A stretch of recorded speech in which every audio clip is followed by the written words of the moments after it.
Welcome in the Stiffs. Thank you very much to our sponsors for Series 2, Budgeon Motors. Been established for 40 years, best car dealership in Shropshire. Debatable. Well, we've all had cars from there. Gav, you been to Budgeon? Yeah, a few times now. Dave, too big time. He only wants Teslas, doesn't he? But to be fair though, they do Teslas, do any car. You want a car, they get your car. I just spoke tonight. They are fast, to be fair. Dave's backed them. You know they're good when Dave's on side with them. I've been offered 20%. Have we sorted out the discount? Come down to Budgeon, mentioning the Stiffs, and what we'll have to sort out. What's that discount? Yeah, about 90%. Yeah, we'll have just to don't sort tell that. the MD. That'll have to be sorted out at the showroom. Yeah, to be confirmed, that one. Yeah. Budgeon to push the boat out this week because they've flown one of our guests in from Dubai. Gateshead, where he made 501 appearances, including 405 in a row. Flipping it, that's impressive. He's the first team goalkeeping coach as well, who's going to make the decision ultimately on you. So I said I would take Ben. Put yourself in Dave was going to jump ship and sign for West Brom for more money.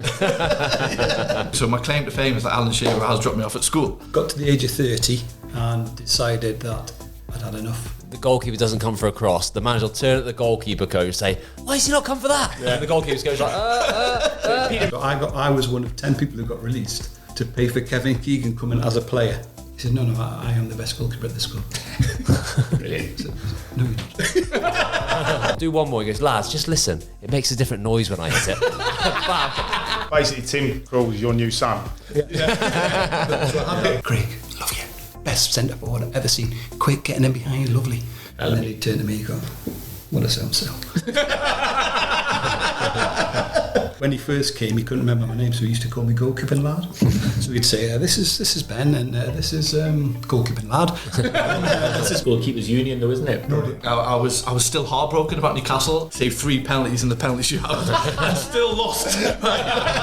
My agent said, Shrewsbury Town, interested. So I was like, I've made it. Where's that? I've made it. Where's that? You know, as you ring him back, he goes, I'm really sorry, Ben. I won you. You retired early, Smithy. Yeah, I did. What age, sorry? Was it 26? Knock on the door. Luigi. To the kit man, can we swap? That was a good holiday. Welcome everybody to another episode of In the Stiffs, sponsored by Budgeon Motors. And Budgeon to push the boat out this week because they've flown one of our guests in from Dubai. Do all right, Budgeon, don't they? How'd you fly a car over from Dubai? All we've got to do, apparently they said that all we need to do is just put the invoice in and they'll sort that. Yeah. So happy days. So no problem. Thanks very much for Budgeon. We'll be emailing that over shortly. I flew business class, by the way, just to let you know. Of course. I didn't really. And came the drinks on the way over.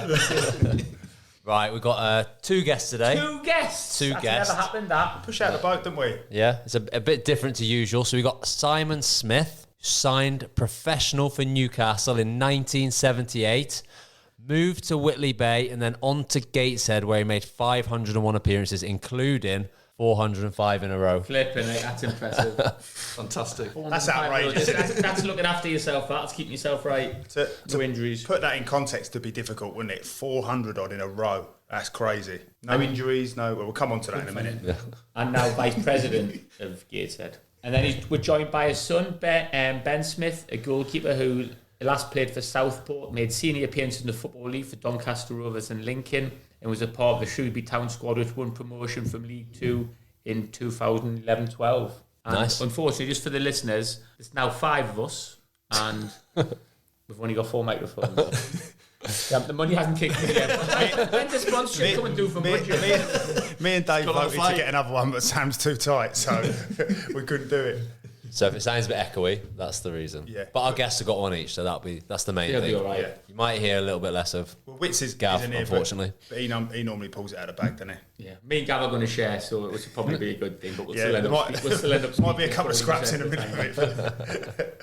So Smithy, obviously, I know we've got a bit of an itinerary to talk about. What we're going to? Which one's Smithy? What do you mean Smithy? When we say Smithy, are we saying Ben? Ben Smith. Yeah. So I just wanted to jump in. So Smithy is Ben. Why don't we just say Ben and Si? Is that going to be easy? Yeah, Ben. Okay, we'll say Ben. Okay. So Smithy. Yeah. So obviously, wasn't. This is Ben. This is director Ben. This is Ben. Yeah. Just remember, this is for the listeners. Ben Smudge or Smithy? Yeah. We got it. Any will do. Obviously, it wasn't even a year ago when I last saw you. Yeah. Because obviously it was out in Dubai, wasn't it? And we ended up having a coffee, didn't we? I got a random call from you. I thought, well, what's going on? But no, it was great to see you. It's really good. No. We caught up and had a good laugh, didn't we? It's great to have you here, mate. You were telling me about the antics in the hotel, well, all the kicking off in the pool and all that. Brits again. Being a bouncer, Brits aboard. Kicking off, yeah. Was Gav covered in fact? Oh, yeah, had his budgies on, flip flops, fake tan, the works. Factor 50. Yeah. Block. Yeah. But it was the Brits again. Got sunburned and he left the hotel. West Ham supporter kicking off around the pool, having to try and jump in and try and calm it down. Coaching the kids in the pool. Yeah. Stop, stand still. There's all that going on, don't worry.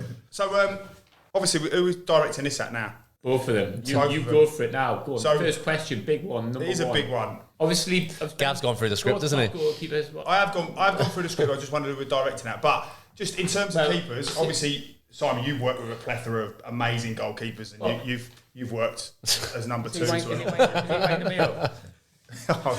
Listen, if you can't handle big words, being It's not plethora. What are you going to ask? Yeah, just follow me. Give me a script. an amazing group of goalkeepers. Just wanted to ask both of you, who's the best goalkeeper? No, it's not even. No. Right. Out of you two, who's the best goalkeeper? Ah, right, okay. Who's the best goalkeeper side? You or your boy? He was taller. He's taller. Yeah. Who would you say was obviously who would you That's a say? very difficult answer, isn't it? Is it? Well, What you say me, I'll say you, Dad. What about say like who's the best with the feet? Well, if I'm going to shoot my Side- day, you could pick it up, bounce it at the edge of the box, and then volley it as far as you could. Yeah. Where Ben was obviously of an era where you So Ben had to would learn to pass Ben would be better with his it. feet. Yeah, much better. What about Shot stopping? And that was so I started when you Newcastle youth team and you're playing out from the back.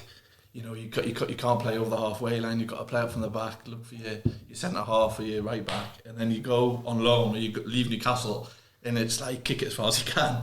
So it's a massive transition. Going down the So league, it's especially like back there. no, we need to win today. I'm not bothered about playing from the back. Squeeze up and smash it as far as you can. That's what you doing playing out from the back. So, but you've been brought up that way, then all of a sudden you get into the men's football. That's You've got to smash it as far as you can. Academy kids have now, though, isn't it? Yeah, when you're in the academy and you play, and then suddenly you get into League Two, and then it's like what are you doing? You're trying to get on the half turn in the middle of the pitch, and someone just goes bang. You're going to get me the sack. Kick it as far as you can. We'll squeeze up and win the second ball. So it's very similar styles. I think having 405 consecutive games in it was the conference, wasn't it? Back then, the Gateshead was pretty impressive. Just a steady Eddie, 7 out of 10. Very Not modest. flash. No, Catch never it. great, never shit. That's all right. That's why you're happy with that as a keeper, though. Consistency, aren't you? Being injured You were all shit the quite a time, lot, so Ben. Ben I was good on the bench. I was a 10 out of 10 on the bench, or on a night out. But Because just going back to the kicking, you could boom it, to be fair, Yeah, couldn't you? yeah. So obviously, that's interesting, because obviously being in the academy and being Yeah. at play, was that just something natural that you did? yeah, and working a lot. And I remember, we'll get onto it about going to training as a young lad with my dad. And I remember a couple of times, in the gym with remember Johnny Wilkinson. So when he won the World Cup and they talk about that, he was practicing every afternoon, and I would be in and around the training ground, and I would always just be watching him. To be fair, and he would be in the indoor area up in Newcastle, and there's the steel pylons, and he would be setting up and just smashing it off these pylons one after one after one. With Steve Black. Was it Steve Black? Yeah. And I always remember just. I would then, without sort of anyone knowing, I would go in the gym and just practice as well, and take a bit from him. And sometimes he would help me or give me a bit of a tip. And so it was really privileged for obviously the job that Dad was in, that I had access to, to be involved with the first team. And obviously people like Johnny Wilkinson coming up, who were just at the training ground every afternoon. And I would have to hang around and wait for Dad till he finished, and then get the kind of train with the academy in the morning, and then walk up to the first team, and then Dad would take me home. It was one of those. But I've always had you're only at Newcastle because of your dad. Yeah, so that was really true. Says it very true. Should have given me a 3-year pro. Never did. But before you left, yeah. But it was a privilege, but then it was also a a bit of pressure as well. Yeah, a bit of pressure. It So felt it was like you always nice have to to actually play prove a couple of yourself. league games to be like, oh no, I can play. But I used to get that a lot, so I'd have to make I would feel that pressure, to be fair, all the way down from playing, I think I signed for Newcastle under 10, all the way through to playing in the reserves. And, your dad's the first team coach and you're playing in the reserves. And the reserves back then, it isn't like now. It was like you're playing with all the injured lads, aren't you? Yeah. So you're playing with Dyer, Bellamy, Cliver, all these lads coming back from injury. And then obviously you've got Dad and Sir Bobby sitting in the stand and I'm playing. You know, it was a big pressure. I remember playing at St James's Park one game, and you know, your dad's in the crowd, but as a dad, but then also he's the first team goalkeeping coach as well, who's going to make the decision ultimately on you. It was a lot of pressure at times. Yeah. What was that like for you, Si? Sorry, just to jump in. Very, very critical of him.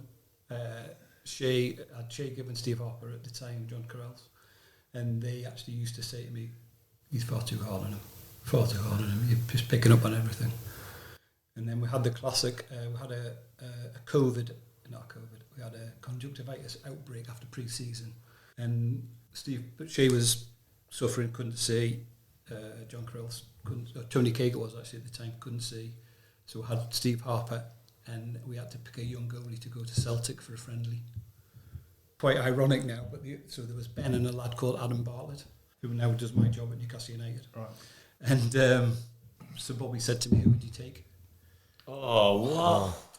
Go on. So it's not going I've been put under real pressure, and now Yeah. you're not just. So I said I would take Ben. And that was your professional opinion? That was my professional opinion, because I thought that Celtic in a pre-season friendly, that Ben had a better temperament, nothing to do with his goalkeeping, a better temperament to be, if he had to go on, that he would handle it out. And probably I didn't know Adam well enough in those situations, but I knew Ben could handle it. Yeah. So we took him. We took him, and I always remember got on the plane. Obviously, the staff sit at the front. I looked back, and he was sitting next to Nicky Butt. It's like, pick your people to sit next to. I thought, well, he's all right. Nicky will be looking after him. Yeah.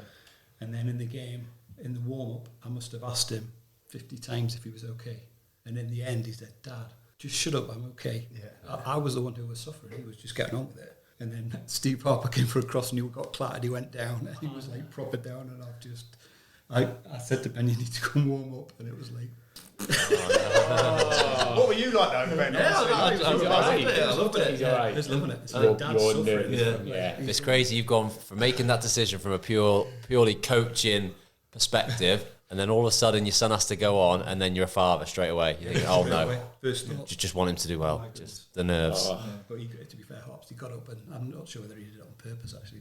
But so he didn't get on, and you do wonder after that. It's like if he had got on and he'd done well, then would that have made a difference? And all those things go, like look an opportunity, and that's one of the key things. So you're both Geordies.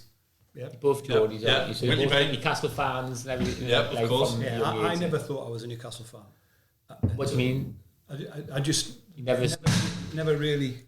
Excuse me, that'll be our boys kicking footballs against us. You never just associated Never Newcastle as your considered team. myself that I was a Newcastle fan until like when you start to talk to other people, and they say, "Oh, you love the club, don't you?" and all the rest of it. It's like even when I've left now, people are saying to me, "Oh, you're a marvellous fan of the club," and am I? But I suppose I am. Yeah. I was telling Ben I got a lovely message from Kenneth Shepherd, whose father was the chairman. Right. Yeah. Just to say, obviously I've seen you've gone. I'd just like to thank you for what you did for the club during my dad's time as owner. Yeah. And it was like, oh really? You just do the job, don't you? You get on with the You job. do. You don't think about it, I suppose. You don't realise until you've gone really what it means to other people. I think in football that happens, doesn't it? Once you're at a place for a long time, then the fans see you as part of the fabric of the club, and all of a sudden they think you're loyal, whereas really you're there doing a job, and then you're part of the sort of the fabric of the club, and then you Like sort when of put yourself in David's going history. to jump ship and sign for West Brom for more money. Not allowed to talk about that. I thought Non-disclosure. Yeah.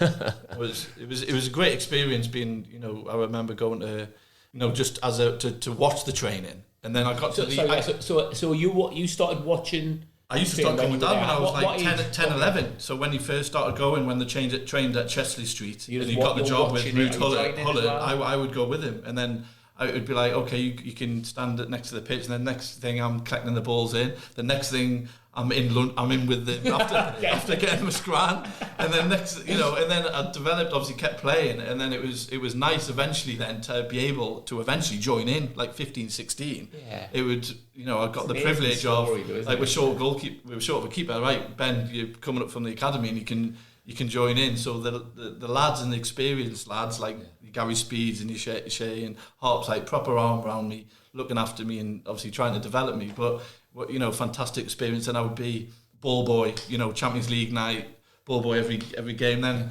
I would meet Dad like an hour and a half before. I would go and help him in the warm up and go and get the balls in the right place for him. And at the time, you're just taking it for granted. And I look back now and I'd be like, what amazing opportunity. I remember being in at half time in the changing room at one thing and hearing like Alan Shearer arguing with Bellamy and it's all kicking off. And at the time I was like, oh right, I'm helping the fitness coach with the Lucasades. I'm hiding in the shower. I'm not meant to be in there. I've just got caught in there. You've got an insight to what thousands and thousands of kids would love. And I look back now and I think like, wow, what an experience, But at the time it was like, it was just what we did. So Ben was the over-enthusiastic ball boy. Yeah. So he would jump, if they went out for a corner, he'd jump over the barrier, get the ball, put it on the spot. We've got a great picture of Alan Shearer scoring at the Gallagher end with his hand. He scored a volley against Everton. Oh, bang. He stands in front of the crowd. I'm in front of him like that. So it looks like there's a great photo. Celebrating together. We'll find that. We'll find that. We'll share it. Absolute banger of a goal, that wasn't it? Great goal.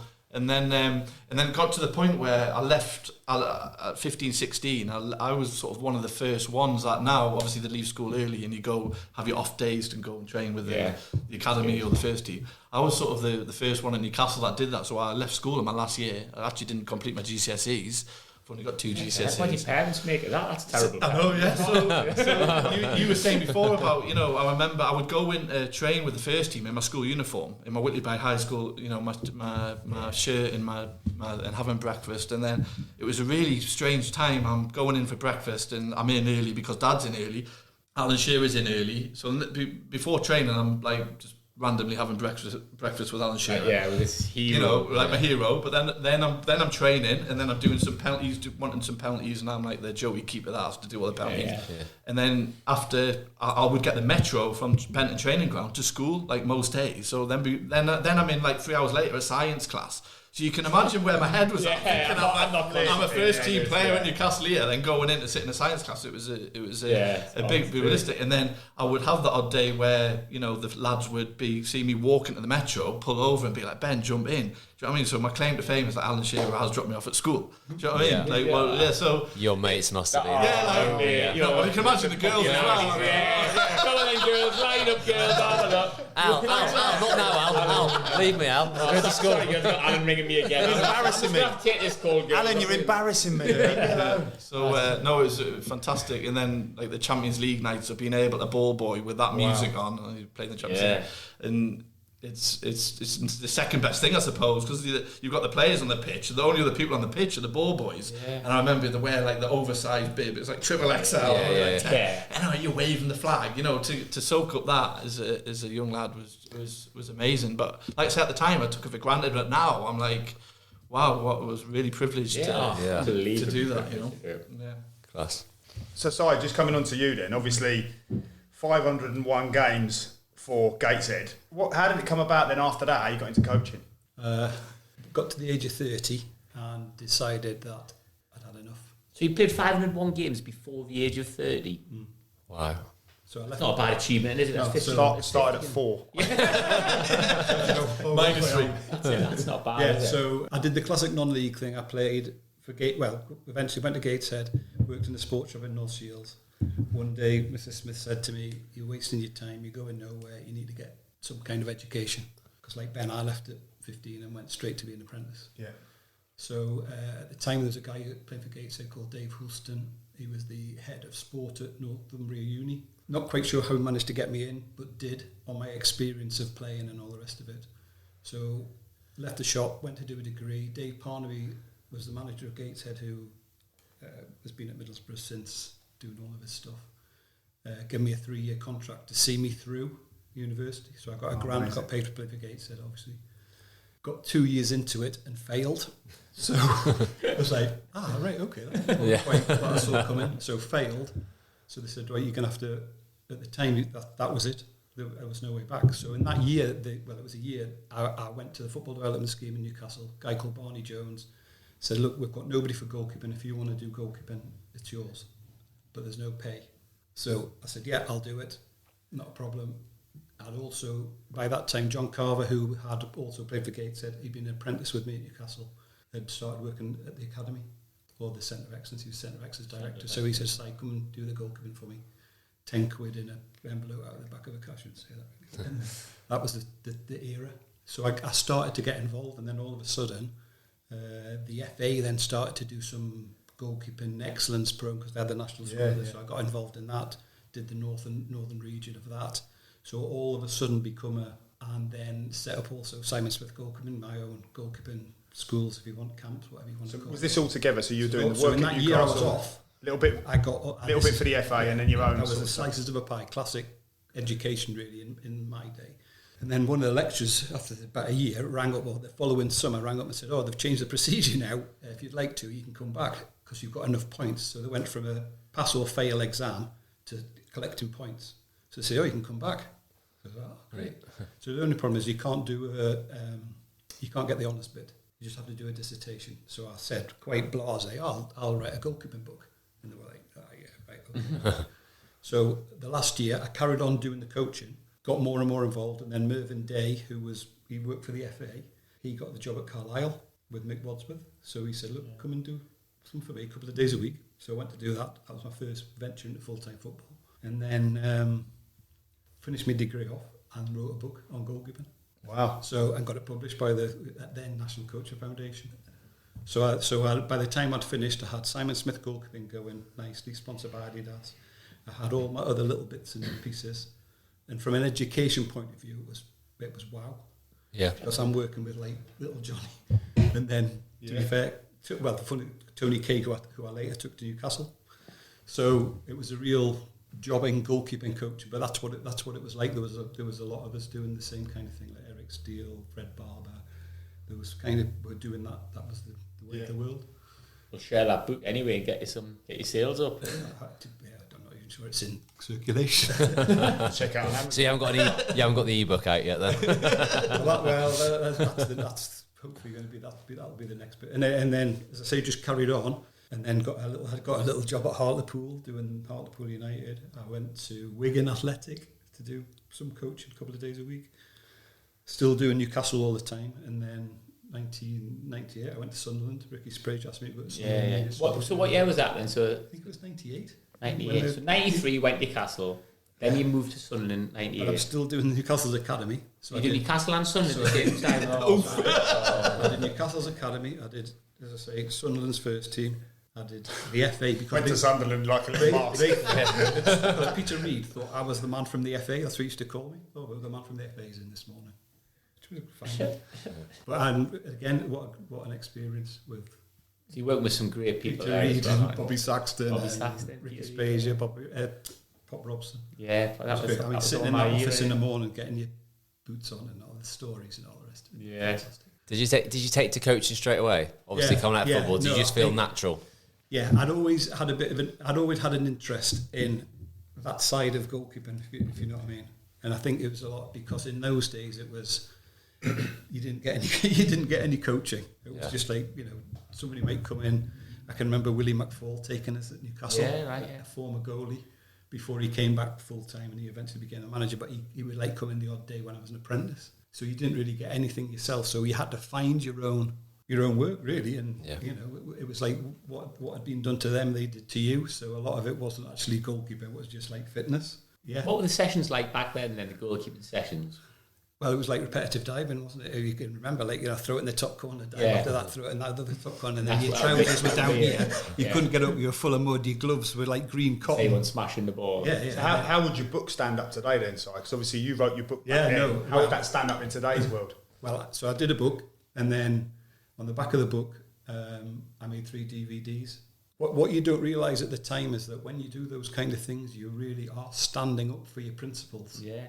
But I didn't really, again, he just did them at the time, like Ben's in them, so it was on the coaching camp and all the rest of it. But you don't realise.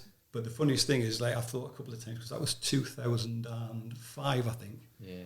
Is that if I had to do it again, it wouldn't change very much. Yeah. The bit that would change would be with his feet. Yeah. So which you didn't have to worry about back then. Obviously.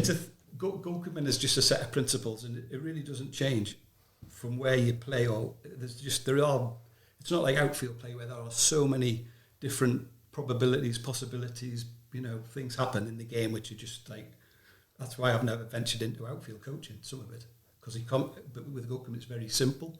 There are only a certain number of techniques that you need to use now.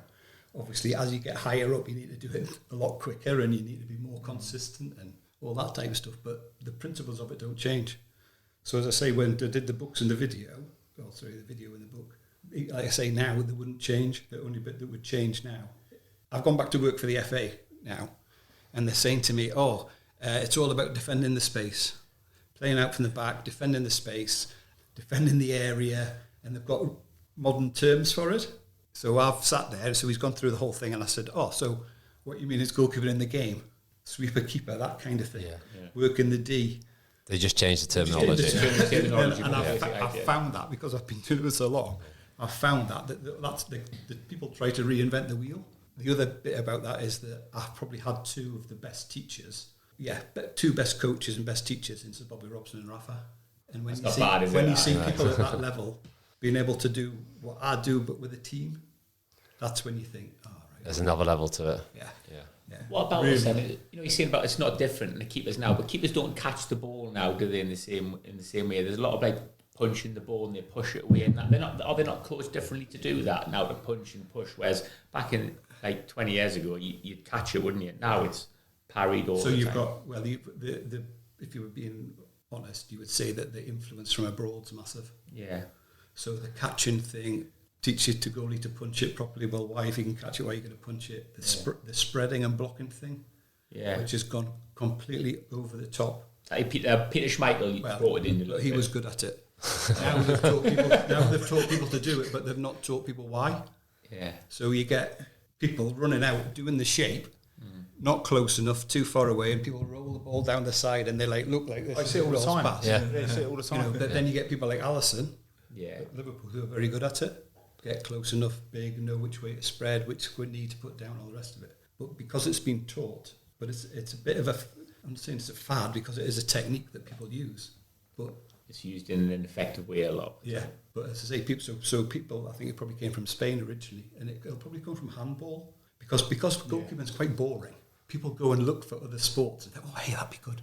I've seen this in handball, the starfish. Peter Schmeichel did it, and all the rest of it. But that haven't really explained why. Yeah, it's weird. It's weird, and when it goes wrong, everybody's you look down. I think there's a lot of that frustration from the old guard, isn't there? I think Andy Cole was saying something about the false nine the other day, and he was saying they call it the false nine now, like it's something that they've just pulled out of the woodwork. But actually, we've been doing that for years. Like when he played with obviously Dwight York, he was saying both of us were the false nine. One would run high, one would drop deeper. So there's a lot of that goes on, isn't there? Yeah. I was talking to somebody the other day, and I said, we had the Shays distribution. So Bobby used to shout at me, because I was sat on the bench, he used to have a go at me because he would only throw it to Aaron Hughes. He'd never throw it to Ollie Bernard, the way around, left and right. So I said to Shay, look, he's having a go at me, you're going to have to help us here. You're going to have to throw it to Ollie. He said, but all I see when I look at Ollie is Bernard 3. He said, we don't want it. Yeah. He's running that way. He said, Aaron's always getting it. So I've had to say to Sir Bobby, Ollie doesn't run it. Bobby's like, get him in here. He's been released. Drop the kid right in it. Yeah. He's gotten released. He's now gone. Ollie Bernard's gone. New contract. Can I have a word? Simon said. That Simon said you don't want the ball. Can't see it. I love how it's the goalkeeper's fault, the goalkeeper coach's fault, because I see that all the time. Is the goalkeeper doesn't come for a cross, the manager will turn at the goalkeeper coach and say, why has he not come for that? Yeah. And the goalkeeper goes like, Peter Reid was terrible. Peter Reid was the worst, wasn't he? He used to be like, what is he? Can you tell me what he is doing there? But you would always stick up for the keepers, wouldn't you? Yeah. Like, you always be going, he couldn't have done anything about that. I mean, come on, it's gone through his legs. Not his fault. I learned them over the years to either not listen. No, I didn't. But if you just smile and nod, it kills them. Yeah. Okay. Or even sometimes agree. So I know, he should have come for that. Yeah. But then what happens is the subs who are sat behind you start saying, I agree. Oh yeah. You threw the goalie under the bus. Especially thought you were a union. When you first signed in 1993, who was the manager at Newcastle there then? When you first got involved? This is John Carver and all that, isn't it? So Yeah. He's a great guy, isn't he? So I'd have JC. been- He was I my was coach at Luton. I would have been in the centre of excellence there, like as a young lad. Yeah. So I was was that Keegan? No. The year I got released as a player, which would be 72, that's when Kevin. So I was one of 10 people who got released to pay for Kevin Keegan coming as a player. Yeah, Keegan's a player. 10 of you got released to get him in. All that stuff. Mate, forget Keegan. I got rid of 20 of you. The breweries paid his wages. No, he didn't. There was 10 of us. 10 young lads. Got rid of them. Thought I was doing well. Kev's on his way. So see ya. Yeah. So and then later on, when he came as manager, I was still playing non-league football. So that would be. What would that be? It must have been around then, mustn't it? Must Because have that been had been around then. then, So. No, it was around then because my best man was John Truick, Yeah. who played for. Well, he's helped Yeah. at Shrewsbury, didn't for a while. Yeah, he was my assistant manager at Shrewsbury, funny enough. He got rid of me. He's my godson as well. He's Ben's godfather. That's another story in a bit. We don't talk about it. No, so yeah, you're right. So Keegan was Yeah, it would have been that time. Big characters. big. Big characters that era. Who would have been playing? Who would have been playing then when you first coached it? So your academy coach. Coaching wise, I'm trying to think back because I went back and as happens, they say, "Oh, can you play in the reserves?" And I'm trying to think. So you were coaching and playing still. And it was like. It's like pre-Shay Given. Way Like Gascoigne. This is like yeah. Gascoigne, Waddle, Mick Harford. Before Beardsley. A peacock up front. Fedra came on trial. On trial Beardsley. Not good enough. Too small. Who was the central midfield? Liam O'Brien, was it? Yeah, we had. That would be it. Yeah, that's further a little up. bit later, wouldn't it? I try and do it by what strip. I was going to say, did they have the blue star in the middle? So that's the blue blue star. The silver had a silver Yeah. blue star on, and then it had a green and yellow. Yeah. And then I kind of missed the bit I missed out on because I went somewhere else. Was the green alls, green and yellow with Pavel. So the bit I missed was Pavel, Mike Hooper, Shaka. Yeah, Shaka. This is when I was like proper into. I had all those goalkeeper tops. I had them all. The blue and silver was the home one, and then it was like greeny, purpley, all mad stuff. Adidas, wasn't it? Yeah. We were just talking before about Pavel Sinichek because he was amazing. Pavel is a Geordie and he died, didn't he? But what a man he was. He used to drop me back at school after training every day. So he fell out with the club. Terry Gano, Kenny Dalglish era. Fell out with the club because Shea had arrived by that time. I was doing the academy and John Carver said to me, "Look, Pav's refusing to train. Can you take him on his own?" At Blue Star, which was a non-league ground up in Newcastle. So I met him, didn't know him anything, and he appears loveliest man ever. He gets his little book out of Czechoslovakian goalkeeping practice. Simon, I would like to do this. So I'm sitting there thinking, I know what I'm doing. He said, I would like to do this, this and this. And then proceeded to take his gear off. And physically, he was unbelievable. Yeah, really ripped, I think. Even at that era when people weren't really like as ripped like that, were they? Because they weren't into this sort of like protein. I wouldn't have realised that. He was like stretching stuff, wouldn't he, after training? Yeah, I mean, he came to do the Centre of Excellence once we only had an hour, and he did 45-minute stretching. The kids, I mean, some of the kids couldn't even like touch their toes. Yeah. I mean, there was one lad, Bobby Joyce, God love him, and he was like doing the stretching, and Pav's gone over and basically just forced him down. And it's like, we'll just leave that now. We'll do a bit of ball work. The poor kid's like struggling to get up. But he's never, to be fair, he's a postman now. He's never forgot it. But that was when I kind of realised that if you wanted to be a top goalkeeper, what you needed to do, both technically and physically, yeah. Because he was. This is when Newcastle went close to winning the league, wasn't it? Yeah. So right in the middle there. Old, Kevin Keegan rant and all that. Yeah. I'd love it if we beat them. Yeah, all that type of stuff. So you had a range of goalkeepers, so obviously all different attributes and stuff. But we just got some here that we. Sam's obviously well schooled on Shay Given and Lionel Perez, Steve Harper. All these goalkeepers that you've had, what were their best attributes? You know, is there any more that you can sort of come up with? I mean, it's brilliant listening about Pavel Sinichek because, like Dave, I had all the goalkeeper shirts because Newcastle were like the sexy club at the time. Not so much now, right? But but they were the sexy. So I think all the kids around the country were wearing their shirts and stuff. Yeah. So it's interesting to see, like when you're looking at goalkeepers like Shay Given, but Lionel Perez for me, like obviously more so when he was at Sunderland. things he used to do. I used to love him. The word he'd use for shit, like erratic. Is that you'd agree with that? That's what I like. So you coached him, didn't you? You coached him. So what are you doing with that when he rocks up? Because he's a nightmare when I got to the job, coach. obviously, Ruud Hullet was a manager. So I got the job full time in 1999. Ruud Hullet was a manager. John Carver was first team coach. So John said to me, Terry Genno had gone to Celtic with Kenny. They need somebody for pre-season. Would you come and do it? Step into doing it. So I said, yeah.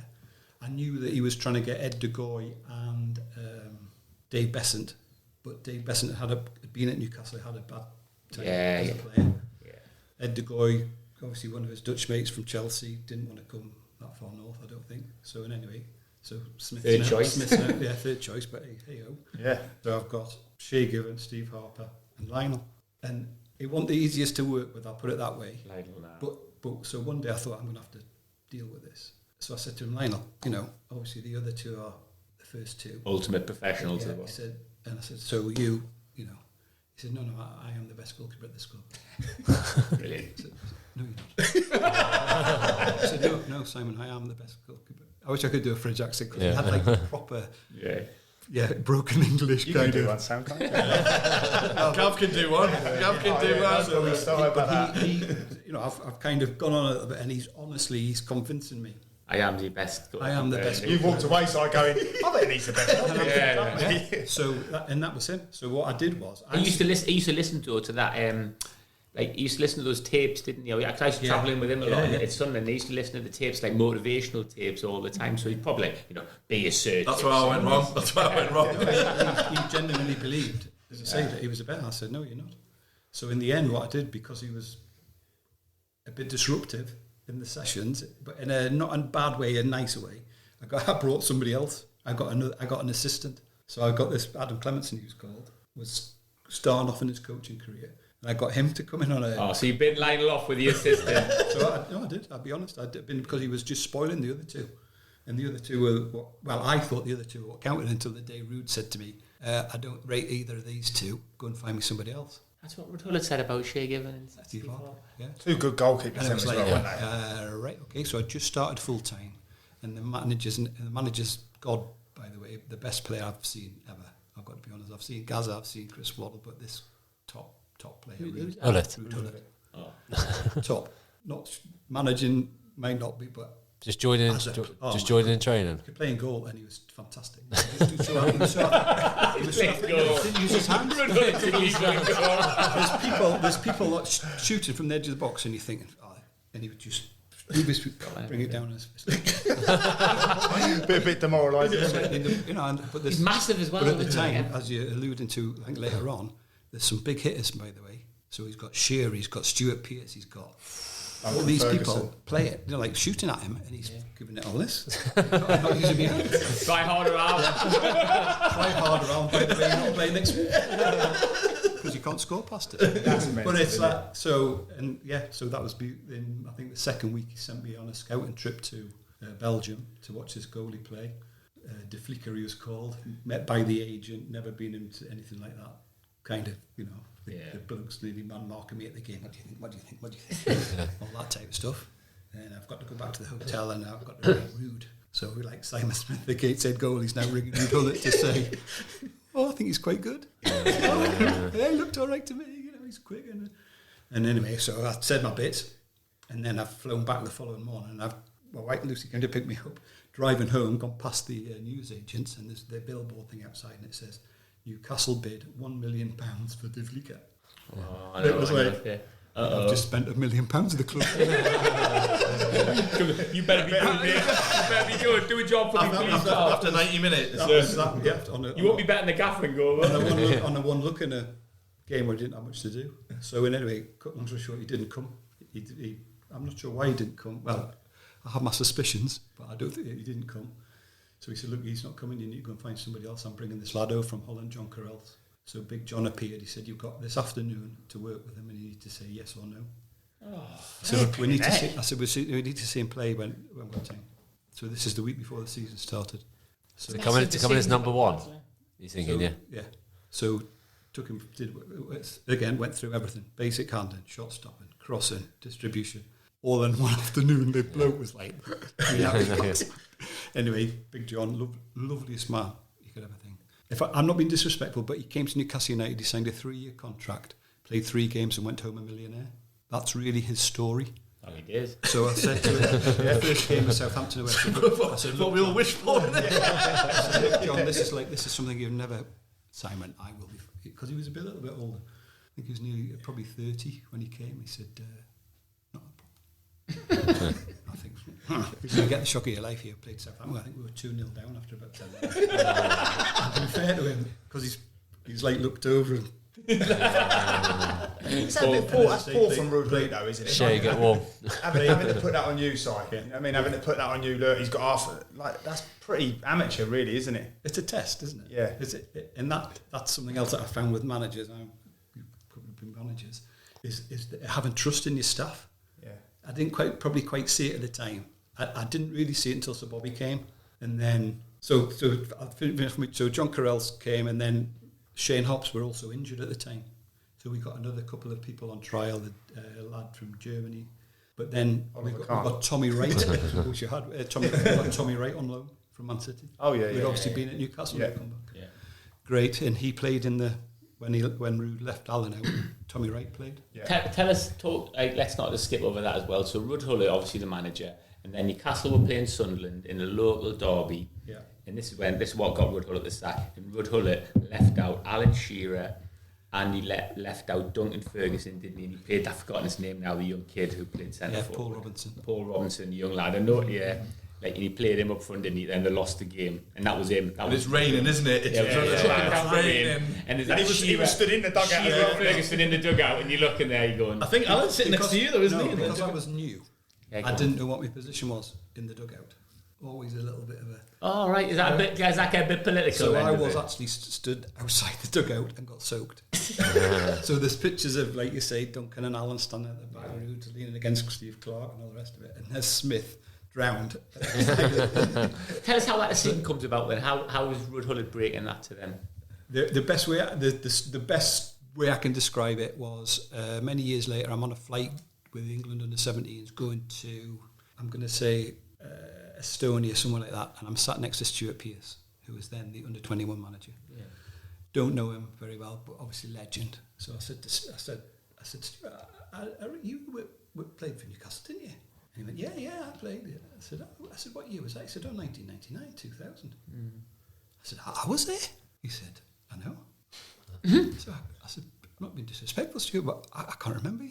He said, yeah, because Rude bombed us out. He used to train with Tommy Craig. I was in the bomb squad, walking the river, because we trained at Durham. Yeah. So when Rude came, he decided who he wanted. So, and then, I mean, you've got to respect that in some ways, haven't you? But and doing it to Stuart Pearce, though. Well, you do respect it because you're your own man, but you're naive, aren't you? Stuart Pearce, Robert Lee, Alan. Heroes, Newcastle. There was a couple of others.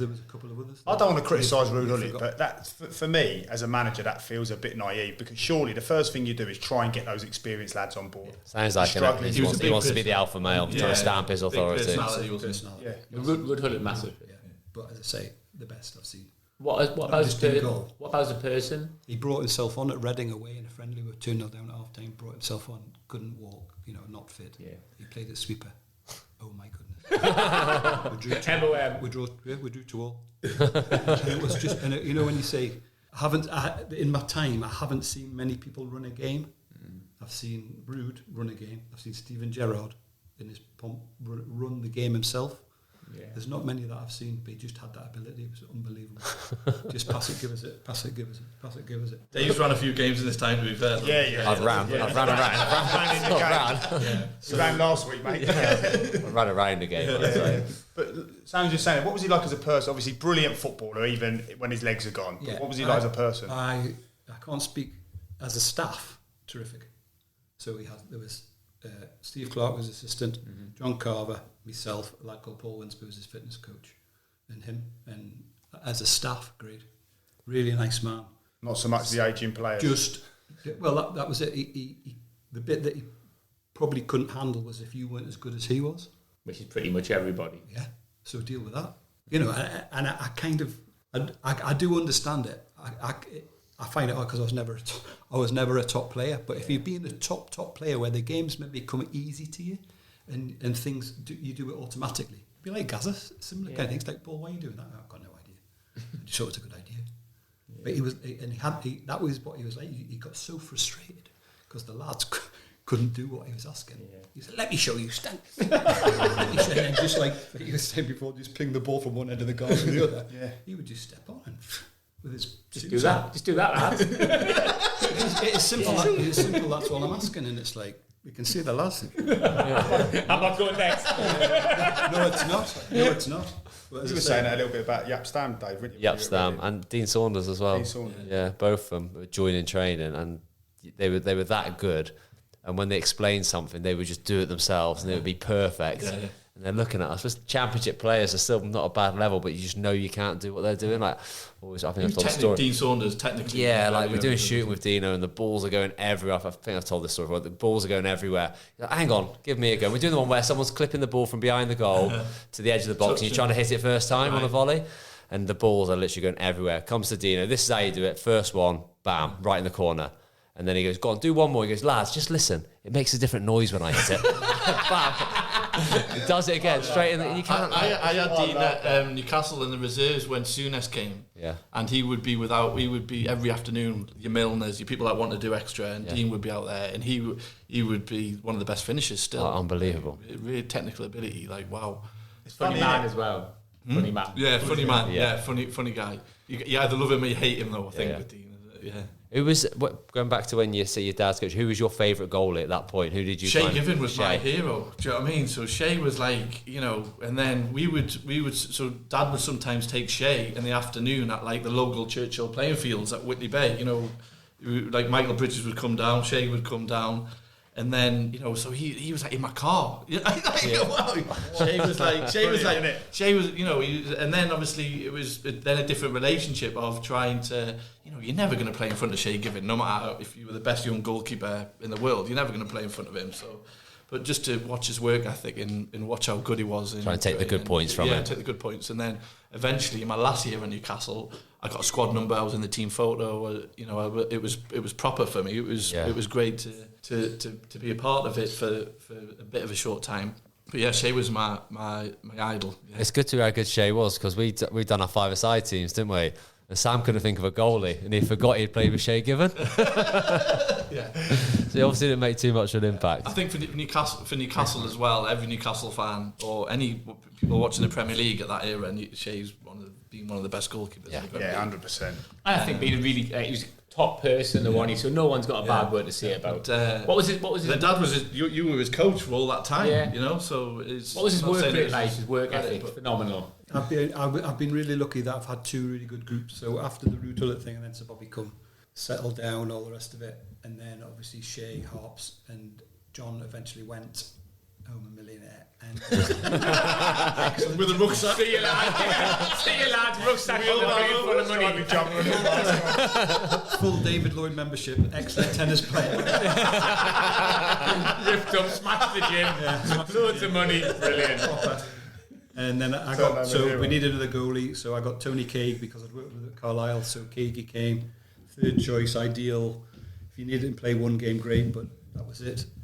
But with the lads, terrific. So I had a really good group, and then below that, I then had Ben and Adam Bartlett. So I thought, this is great. I've got a senior group, I've got a young group, all the rest of it. And then when I've gone back, I've had Martin, Carl Darlow, and Mark Gillespie. Mark Gillespie has the same story as Martin Dubravka. Dubravka. So I've had with Mark the same thing. We need a third choice. Who do you know? Who's going to be good for the group? Can play if you need. So fill in that role. Terrific. Don't ask them to play every week. I've had two really good groups. So work ethic, enjoying it, being proud of them when they go with a team. The coach coming to you and saying, "I thought the goalies were great today." All that stuff that goes on. I've been really lucky, but to have two really good groups. Within that, though, like I had the Lionel Perez thing, I'm the best goalie. I had the Tim Krul thing, unbelievably difficult situation to deal with. Cool. What was that? Tim Krul? Tim Krul had been at the club, he's a legend, all the rest of it. Rafa comes, don't want him. So is Rafa just said, I don't want him, simple as that. So deal with that, Simon. So what? Will do. As an outsider, obviously he was flying at the time, wasn't he? Just seeing how he was all of a sudden just out of the picture, I was quite shocked at that. You had to deliver that news. Yeah. Well, I just had to deal with the situation. Yeah. So it's like, it was really unfortunate the way it happened because Tim then got injured. So he did his cruciate, struggled to come back. I mean, the lad has done unbelievably well to come back to the level that he's come back at. Yeah. Still play for Norwich until last week. But I've got nothing but admiration for him. I'd also known him through the years because he took my place. He took That's another story. He took Ben's place. He came to live with a friend of ours, Glyn in Monkston. So Glyn was his lodger. Basically, Tim Krul's your new son. So I also had that relationship with him, even though I'd not really worked with him. So when I got the job with Steve McLaren, Tim was there, Robbie Elliott. So it was like, this is great, Tim. First time we're going to get a proper go at working with each other, isn't it great, all the rest of it. Kicking on, doing all the stuff. This is great. He kept a clean sheet at Man United. I remember that different, like really happy playing for Holland, saved a penalty in brings him on for the penalty, all that stuff. And then Rafa comes and... So is Rafa just said straight away, just didn't want him? Is it like Pep Guardiola and Joe Hart scenario? Just not my type of keeper, not interested. I found over the years, Sam, that's I'll go back to the Peter Reid. So I get the job of Alec Chamberlain, so I'm thinking, this is great. Yeah. First thing he says to me, don't rate him. Work with him, do the best you can, but I want Tony Cowan. Well, when you get Tony Cowan then? I will kind of get him. So I know from the outset, the Ruud Gullit thing, don't want these two, go and find me somebody else. I want my own person. And all the way through.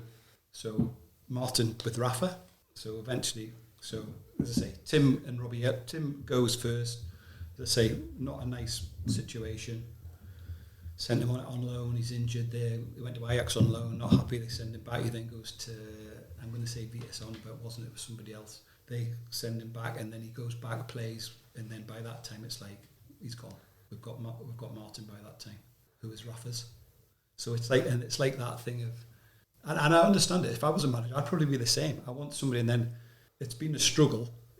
Now I've left, and I'm looking back. It's been a struggle because Steve Bruce came to the club and didn't really want Martin either. He wanted one of his own, somebody he'd worked with before, like a Sam Johnson. But obviously Sam was at West Brom, flying, can't get him, and that's what I've found. So as I say, Rafa sent me hundreds of goalies to look at, hundreds. Proper, get on Y-Scout, look at this guy. And so I'd be writing back. So it was in the summer, obviously. I went on holiday in Mallorca, and like every morning I was getting like 10 names coming on the computer. So I switched to 10 names. Can you look at these? Let me know by lunchtime. That was a good holiday. In the end, Lucy said to me, "Si, ring him up and tell him you're on holiday." Because you can't go on. Your holiday's gone. You're just sitting watching the computer. So I bravely text him to say, Rafa, just to let you know that I'm on holiday. brave text to Rafa. To be fair, he wrote back, I didn't realise. And that left it at that. But so I sent a couple back, and I just wrote, not for me. He said, that's not enough, I need more. So every day I had to write a whole 10-point pro thing on why I wasn't having this goalie. And then Martin appeared, and really good. Played for Slovakia, played in the lower leagues, but you could see there was something about him. So I said, I'm liking what I see with Martin, good with his feet, very comfortable in the ball with his feet. He then spoke to, I'm going to say Martin Skirtle, but I don't think it was, but somebody who was playing for Sparta Prague at the time, which Martin was playing for, and found out what he was like as a lad, what his work ethic was like, reliable, trustworthy, whatever. Yeah, great. So he came on loan.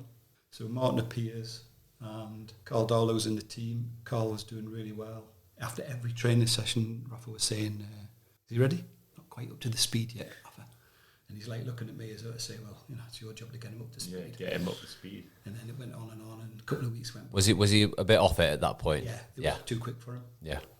And then played Crystal Palace away. Carl saved a penalty, played really well, great.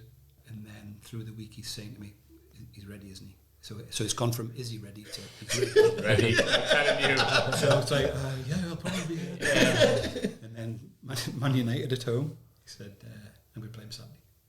Right, okay. And you don't agree with this decision? No, I'm verging on. He had by this time, settled in, but I'm thinking Carl's in good Carl form. Darlow's doing brilliant. This is Yeah, awful. going to put Dubravka in. So he said I'm going to play him Saturday. I was like, well, great. I said, get him ready, make sure he's ready to play. Well, he's ready to play, but it's in front of 52,000 against Man United at home. I know him, but I don't know him that well as a person. He could crumble. Training's completely different, Yeah, isn't it? So if we've all he- seen good training players, He haven't makes we? a mistake in the first minute. I'm now picking somebody's pieces up, and what people didn't realise with Martin is he's never really played. I shouldn't say this, but he's never really played. It's not like he's played 400 games for. I don't know. Well, even like a Schalke or he established played team. Sparta Prague. He played in Sweden. He played. So I said to him one day, I said, Martin, what's your average crowd that you've played in front of? He said about 1,500. Yes. I said, well, I've played in front of 1,500 for Gateshead. It's like, yeah, right. But he's now, well, as I say, so he played, did really well, and the rest is history. Carl's obviously devastated, but it's keeping going, all the rest of it. And He had a world against Man United, though, didn't he? Oh, yeah. Do you remember? Yeah, I remember that, They yeah. beat A couple beat of Man United saves and played really well. And as I say, but he was also Rafa's, so you get all that very supportive, so I'm doing my bit, but Rafa's also supporting him, and that's the other bit that I find is when I can be supporting them, but when if the manager's not keen, it doesn't really, because If he's a manager's player, you know but he's you getting sense back. it, don't you? You sense it if the manager wants you. As a player, you sense it, and as I say, I've seen some. So Bobby was the best at, Tell us a bit more about Sir Bobby making Robson. he thinks that he loves you. Craig, love you. Best centre forward I've ever seen. Quick, getting in behind, lovely. And then he'd turn to me and go, "What a Sam sell." You're right. Can't stand it. Can't stand it. Yeah. So proper man manager then. Alan's doing all this running for him. So he's doing all Alan's running and all that type of stuff. But yeah, I mean, just an education from start to finish. With Bobby Robson. Yeah, he's the only person, as I say, Rafa's a very close second who can coach and manage. I've met and worked for managers since who can manage and are really good at managing, and the others that coach. But to be able to combine the two at that level, Day after day, week after week. Yeah. I was saying this to somebody the other day. I would have loved. So Bobby obviously inherited his blue chip brigade: Warren Barton, Steve Howie, Alan, Rob Lee, Gary Speed, Glover, some top players. I mean, like proper professional top players.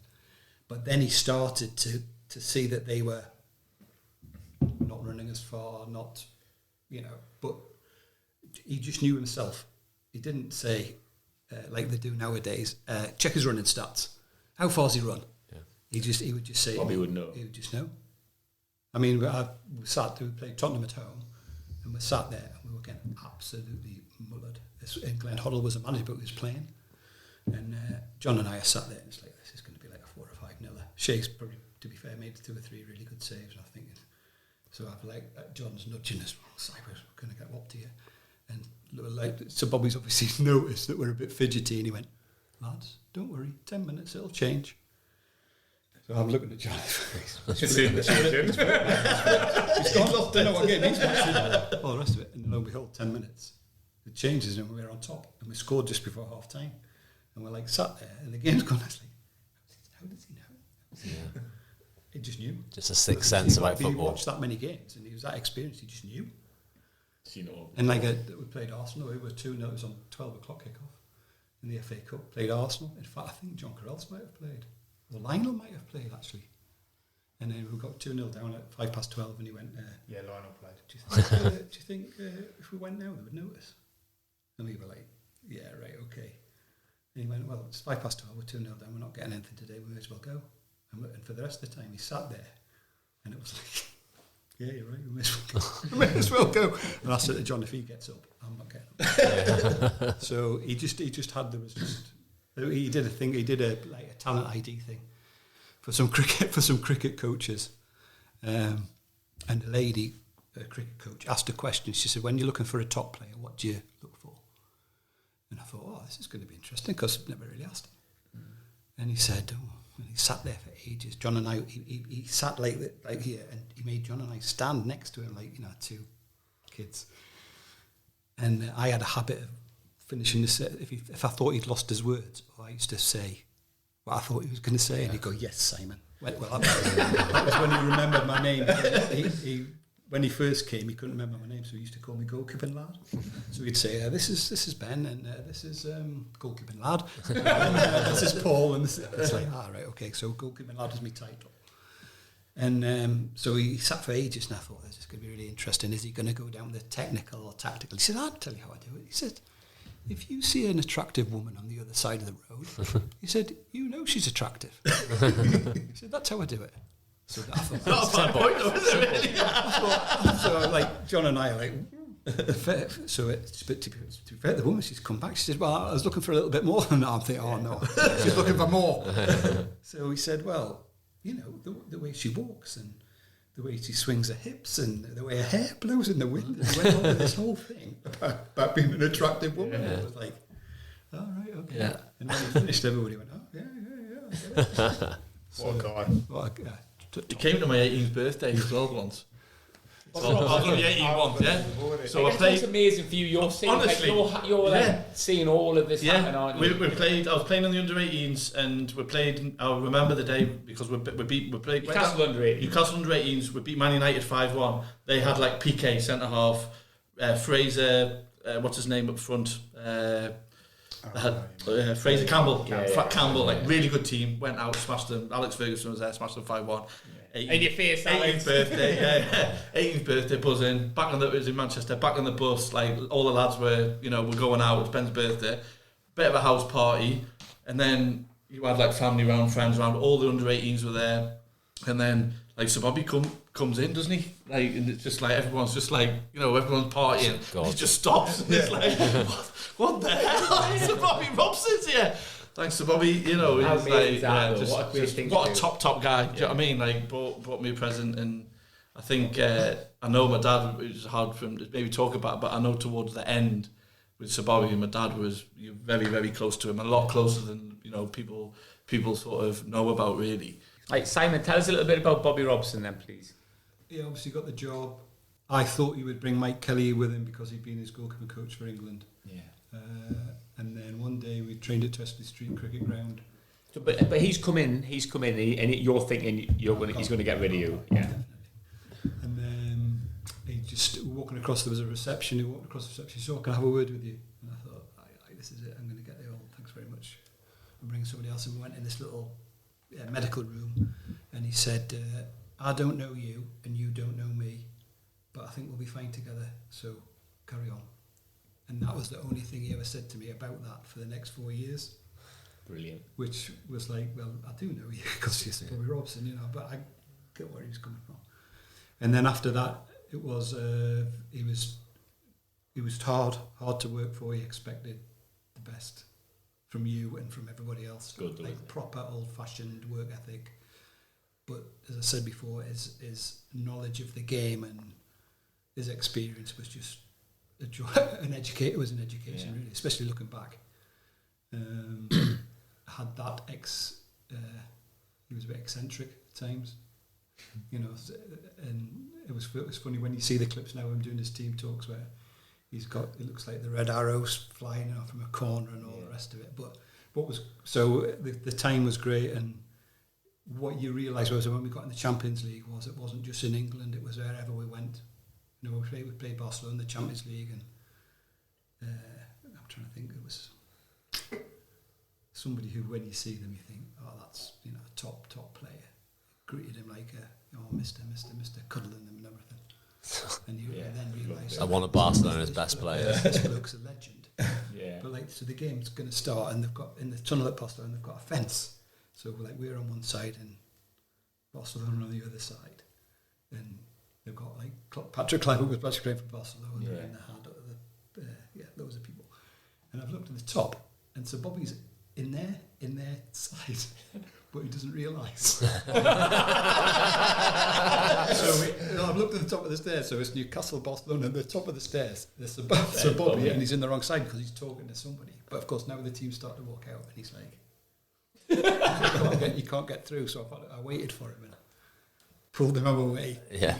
But at the time you think, does he still think he's Barcelona? Because obviously, it's just little things like that. He's the best manager, but also that Yeah. personally, you were really close with him. Yeah, well, like Ben said at the end, I mean, really sad, obviously, but the two things that stand out was when he got sacked, and to be fair, I kept my job, John didn't, Dave Geddes didn't, myself and Paul Winsper stayed with Graham Souness for a little while, and he said, look, I'm going to have a meeting at the Copthorne. I want all of the staff together. So there was Charlie Woods, who was his chief scout, Gordon Milne, who's the director of football, Mick Wadsworth, who worked for him for a little while, John, Dave Geddes, myself, Paul Winsper. Yeah. And anyway, we had a lovely dinner in a little room in the Copthorne, great, and then he stood up, he said, I'd just like to say a few words. And I thought, oh, this is going to be interesting, because he never just said a few words, he was a proper orator. And he did this speech about letting us down. I can only apologise for letting you down and being sacked, and I know some of you have lost your jobs, but I can only apologise for that. Well, there was people in tears, and not people you'd expect, but people were in tears, and it's like, hang on a sec, you're Sir Bobby Robson, you haven't let us down. It's just the way the club's gone, and all the rest of it's football. And as I say, that kind of, and then I left, for the first time I left when Graham Souness came. And then he tried his utmost to get me another job. So he said, meet me in the Copthorne for lunch. So I've gone to the Copthorne with Lucy, and it was him and his secretary, Judah. And he said, I've heard Man United are looking for a goalkeeping coach. So I said, all right, okay. Tony Cowan had left by this time. He says, I'm going to ring Sir Alex. So I said, that's really nice. Thinking, like maybe later on. So he picks the phone up. He's obviously got a speech, presses it, Sir Alex, and I'm thinking, is he reminding me of here? And he went, Sir Alex, I'm sitting with Simon. He was my goalkeeping coach, and he went into this thing about me as his goalkeeping coach, and it was like, and I'm nudging my wife, like this is Bobby Robson, Alex Ferguson having a conversation about me. And then he said, you got any horses running? And then, so Sir Alex has obviously given him the rundown on the horses, and he said, what's your team for Saturday? We're not playing them, by the way. He's just interested in because he's left by this time. Yeah. And he starts talking about his team and all that, and they were like sitting there thinking, "Is this for real?" That's amazing. Unbelievable. But two legends, and anyway, there was telling there was classic. Tell them to send a CV. Send it into Moira or something. Hold on a minute. I'm packing my suitcase. And then Eric Steele got the job. Funnily enough, he was a very good friend of mine. And but he had that. Yeah, he just it was because and then I went to Vancouver. I got a grant from the British government to research the biomechanics of goalkeeping because I was unemployed. So it was like, well, what am I going to do? Found a way. Got paid to go to. Found two experts in Canada in biomechanics. Took Lucy, left Ben behind because he was on trial at Leeds, I think, at the time. Left Will, the son behind. So Daisy, Lucy and I went to Vancouver, met these two lads who were experts in the field, biomechanics. Great. While I'm there, I get the phone call from Sir Bobby, how are you doing? Are you okay? Yeah. I spoke to Frank Yallop. He plays for me at Ipswich. He's now the Canadian national manager. He wants to give you a job.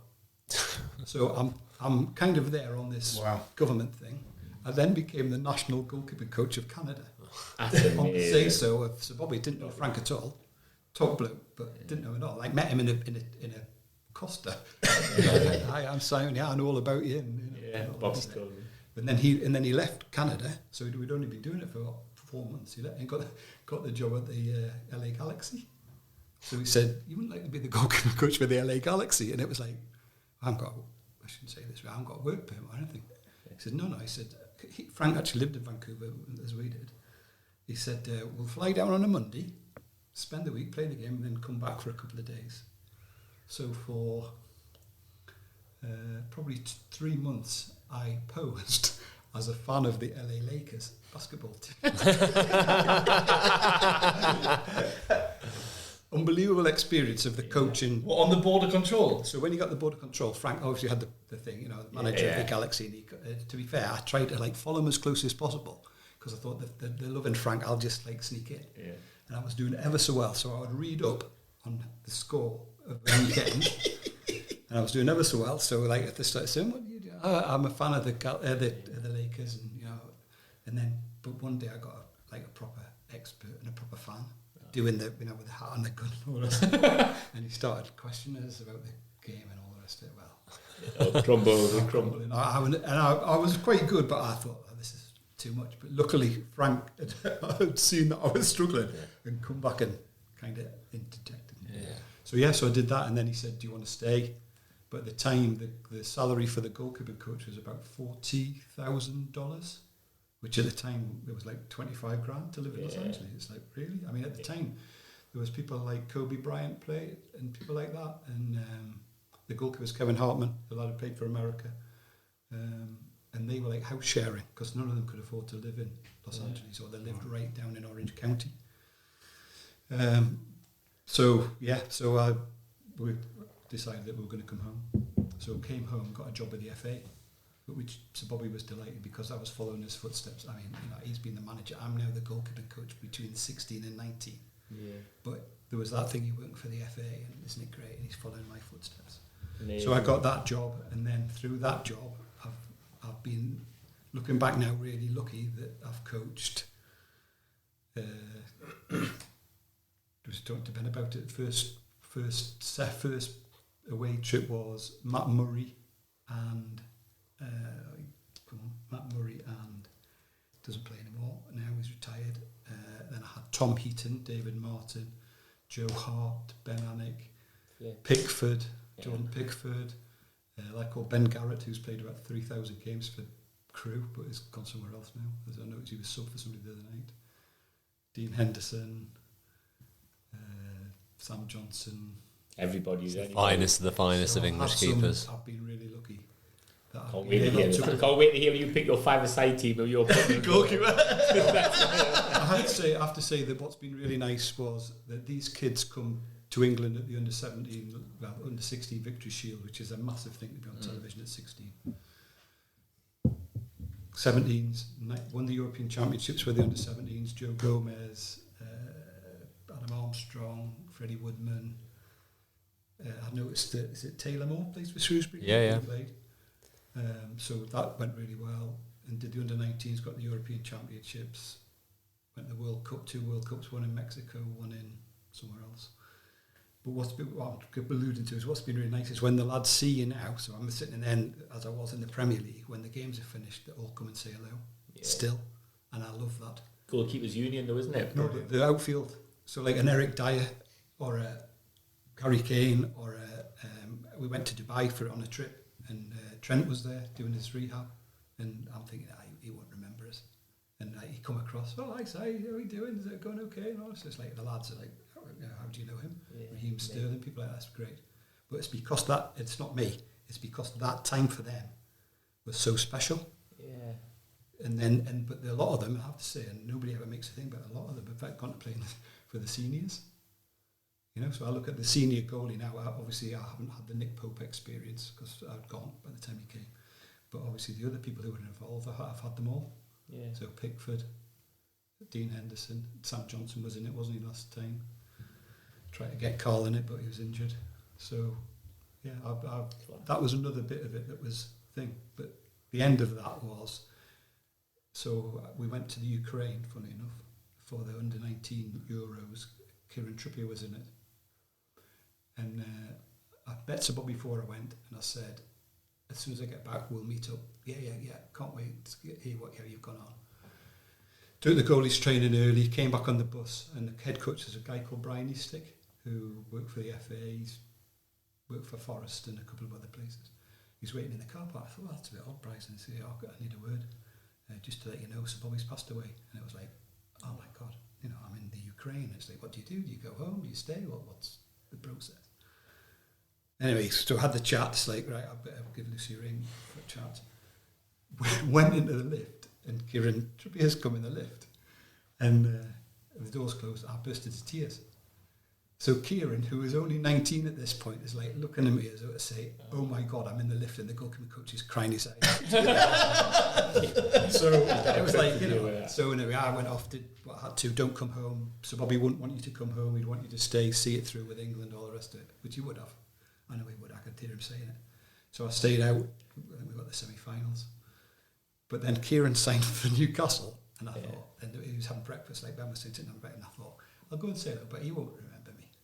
So I'm going to say, "Oh, Kieran's lovely to see you. You may not remember." Before I've had a chance to say, "What about when you burst into tears in the lift?" You're like, "I hope you would have forgotten that." I didn't think you'd remember that. You had good reason. So, yeah. But as I say, so, yeah, the real end of the era and an end of an era and all that type. So, and then he had a private funeral, and then we got invited, Lucy and I got invited as a family friend to the proper funeral at Durham Cathedral, and sat there, and it was just like, honestly, it was just a who's who of, you know. And then so everybody was in. Newcastle United team were over there.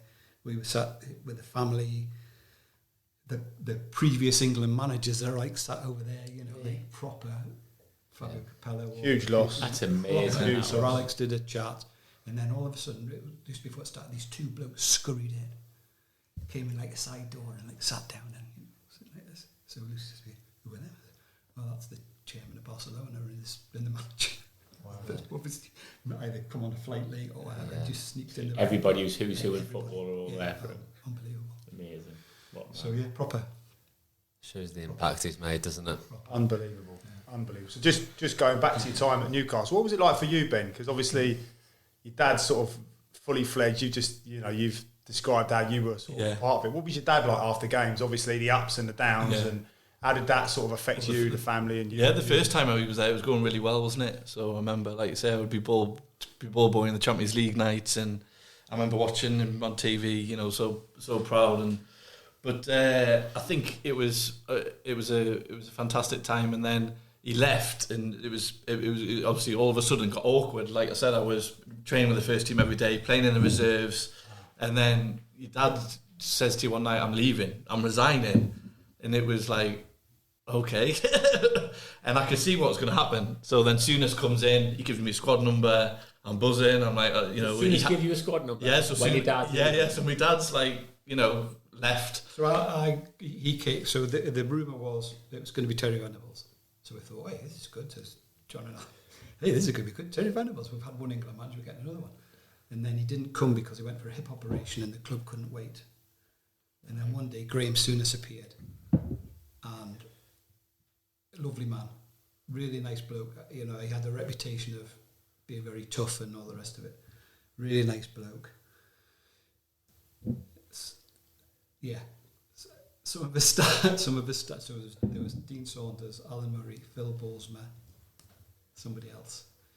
And the bit that got to me was they wanted to know about the set plays and defending corners and all the rest of it. And I'm sat in that office, and they've got Shay in to ask what the setup for the defending corners was. Like, well, hang on a sec, I've done them with Sir Bobby for the last 4 years. Smell a rat there, didn't you?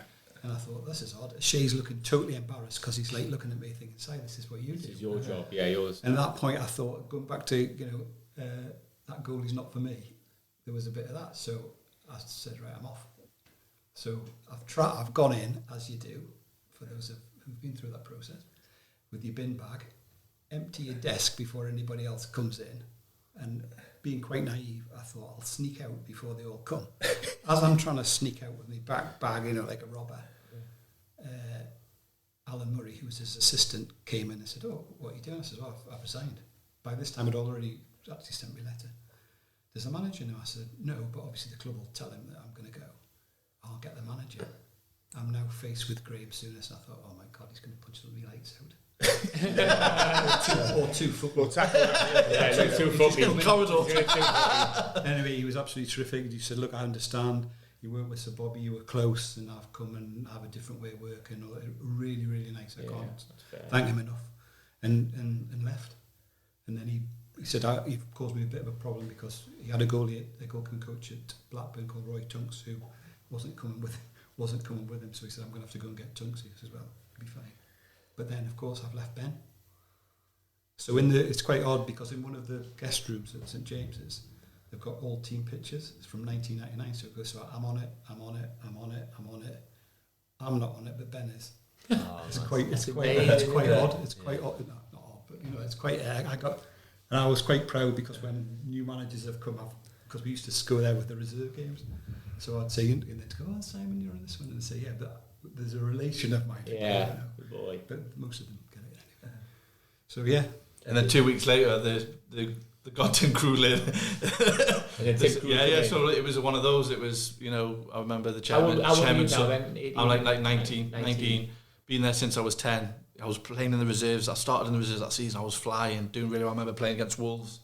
And we had really good team out. I did really well. The lads were buzzing for me. So I thought, look, I'm in with a chance here of, getting maybe I was still on apprentice, still on 140 quid a week at this point. Yeah. And getting a pro contract, and then literally they signed Tim Krul, watched him for an afternoon, one of those chairman's son's his agent, or and then signed Tim. And so I've gone in straight away, literally the next day. Tommy Craig's and Graham Souness. I said, look, what's going on? And he just went, you can go.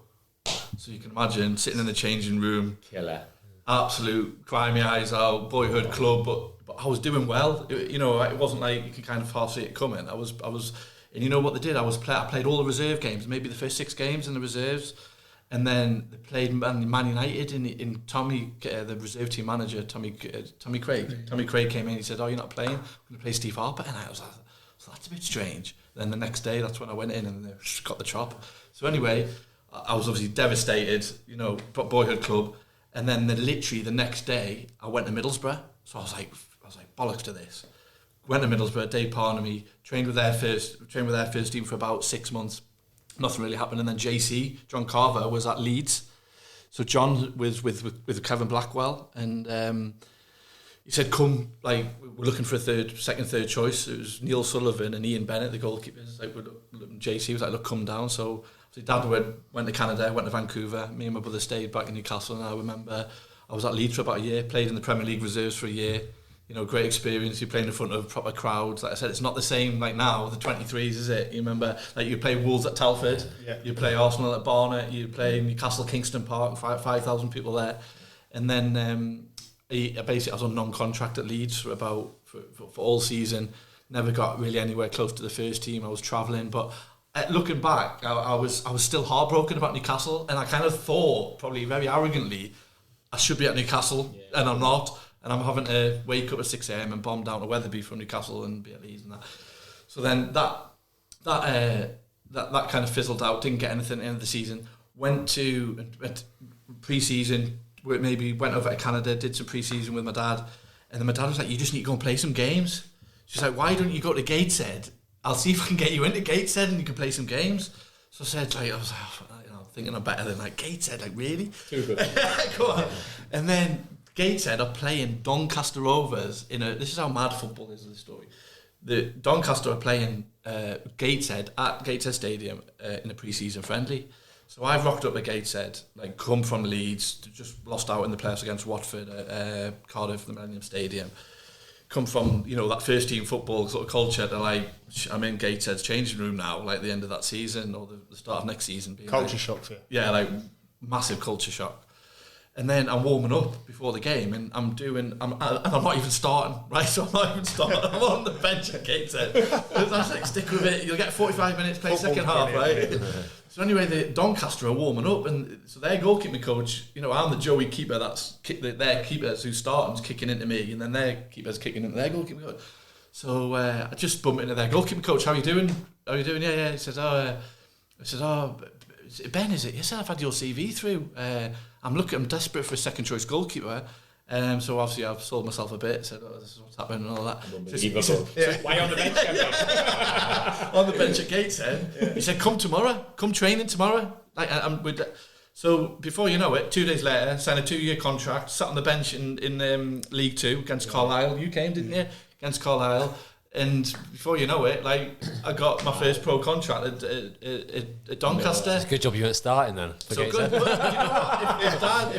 if I was that arrogant and that, I wouldn't have gone to Gateshead. Yeah. But just little stuff like that, you have to drop down, even though it might have only been 45 minutes. But that's how I bumped into Doncaster. Yeah. So, and then obviously I was at Doncaster for 5 years, played played at Wembley or sat on the bench at Wembley, beat Leeds in the playoff final, great experience. And then had Sean O'Driscoll. Don't know whether you've come across Sean O'Driscoll a couple of times. He's a Wolves guy, isn't he? Yeah, Wolves, big Wolves fan. And then he got so Neil. We had Neil Sullivan. So I played my first year at Doncaster, and we're talking about managers, not for them. We had a goalkeeper called Alan Blaney, and he hurt his elbow. So did everything possible, Sean, the manager, to Ben's not playing. Everything possible, like. And I was like, so anyway, he had an injection. He was like, really trying, can you play? And he was like, nah, I can't. So anyway, I made my league debut against Wycombe Wanderers, saved like 3 penalties. It was Carling Cup, Tuesday night at Wycombe, saved 3 penalties in the penalty shootout and still lost. But that was my first sort of proper league experience. Then I played like the next game, Bristol, and then away I went. So I played in League One for maybe 10 to 15 games, did really well again. And then he's like, he drags me in the office, Sean. He says, look, you've done really well. I'll give you a new contract, no problem. But we're signing Neil Sullivan. He's playing tomorrow, And again, it was like massive deflation. So then I sat on the bench for 3 years in League One. Then we're like at Wembley in the Championship for 2 years again behind Neil Sullivan. So and never got injured. Soon as I got injured, for goodness sake. So soon as then I get released and I go to Shrewsbury, what happens? He gets injured 2 games in. Honestly, unbelievable. So real like up and down of a career of Doncaster, unbelievable experience, great club. Like I said, we played at Wembley. We beat Leeds at Wembley. Doncaster had like 10,000, then Leeds had like 70,000. Great memories of that weekend. So. And then he got rid of me. He said, look, you need to go and play. And I was like, yeah, I do. Go and play. And he let me go after 5 years. And then my agent said, Shrewsbury Town, interested. So I was like, I've made it. Where's that? I've made it. There you go. Where's that? As you do, you look on your phone, where's that? All right, it's in the middle of nowhere. And I went on trial. So I was on trial from day one of pre-season, like big pressure as a goalkeeper, like running, trying to press in the pre-season. Graham Turner, obviously new manager, had a great set of lads there, and he was building a team. Did all my 6-8 weeks pre-season, like 4 days before we play, I think, with Wolves on the Tuesday night, the Tuesday before the game on the Saturday. He pulls me in. He says, look, the week before he says, probably going to offer you something. Really happy with you, blah blah. So I've got my first little boy on the expecting. My wife's really pregnant. We've decorated. We've already had to move from Doncaster because we decorated the room, put the baby cot up, everything. Had to move it all. But so I was still living in Doncaster. I didn't know whether I was going to get a contract at Shrewsbury. It was like horrible. I was travelling with Ian Sharps every day. So he tells me, yeah, probably going to offer you a contract, but I'll speak to your agent. Pulls me in 4 days before the season. I'm going to sign Chris Wheel. I was like, what? I was like, yeah, I'm going to sign Chris Wheel. Thanks very much. You've been fantastic. I said, Gaffer, I've just worked my ass the pre-season, played all the games pre-season, did really well, and now you're telling me. So basically, I've got up and told him to F off. Like I was fuming, got a baby on the way. How can you mess with like someone's life like this? Yeah. There's 4 days. Where am I going to go? There's 4 days on the season. Who's manager that time? Yeah? Graham Turner. So this long term is also when they come to the end of the story. You're always thinking he never wanted me because he pied me 4 days before the season. So anyway, I got on the phone to Dad. I made some calls. Spoke to Preston, Darren Ferguson. Like literally, I was like, bollocks this. I was in the car. I was like, this is a joke. Like there must be so and so. Rang Darren Ferguson. He says, come up now. We're looking for a number 2. So I bombed straight from Shrewsbury all the way up to Preston. Stayed in like the service station on the M6. Trained the next day with Preston. So did really well. Spoke to the goalkeeping coach and Darren Ferguson after. He said, yeah, like we're looking for a number 2. Season starts on Saturday. We haven't got anyone. Are you up for it? Blah blah blah. Yeah, I am. So meeting's done. Get back in my car. 3 missed calls. Graham Turner. So obviously ring him back. He goes, I'm really sorry, Ben. I want you. This is what people don't see about the lower leagues. This is what happens. And this is ultimately why I'm not playing maybe now or retired early. So he rings me back. I said, he says, what are you up to? I said, I've just trained with Preston. Preston in the Championship. So there. I said, they're going to offer me a 3-year contract, but I want to play. I don't want to be on the bench again in the Championship. Yeah. Just bullshitting 3-year contract. So he's like, no, look, I'm really sorry. We treated you like shit. Come back. We're playing tonight against Wolves at the New Meadow. You'll play. I'll offer you a 2-year contract. So I said, well, I want 300 quid a week more. Otherwise, I'm going to, like a proper screw. So because I knew that I knew that. So anyway, went back, had an so I thought, rang my dad, rang everyone, said, what do I do? He said, you need to go and play. You're going to be able to have an opportunity of playing week in, week out in League 2. They've got a big budget. They're going to push to League 1. So I've gone back. I had an absolute worldie against Wolves. I think we won 1-0. I don't know whether Dave was playing. I made a great save off Dave. And I think we won 1-0 like right before the season started, like 4 days before, the week before.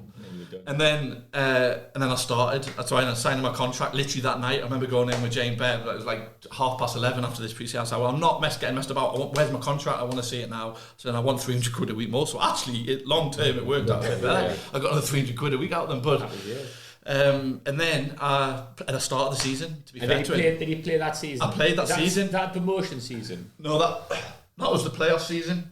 So this was, you'll remember, all Shrewsbury Town fans will remember this quite big moment. We played Wycombe Wanderers the last 3 games to go, and we're like 6 points clear of we're going to win the league. We just needed to beat Wycombe, and the ball's come in. It's been cut back, and Dean Ainsworth, is it Dean? Who's the manager of Wycombe? Gareth Ainsworth, header, like slow motion. I just remember this so like right now.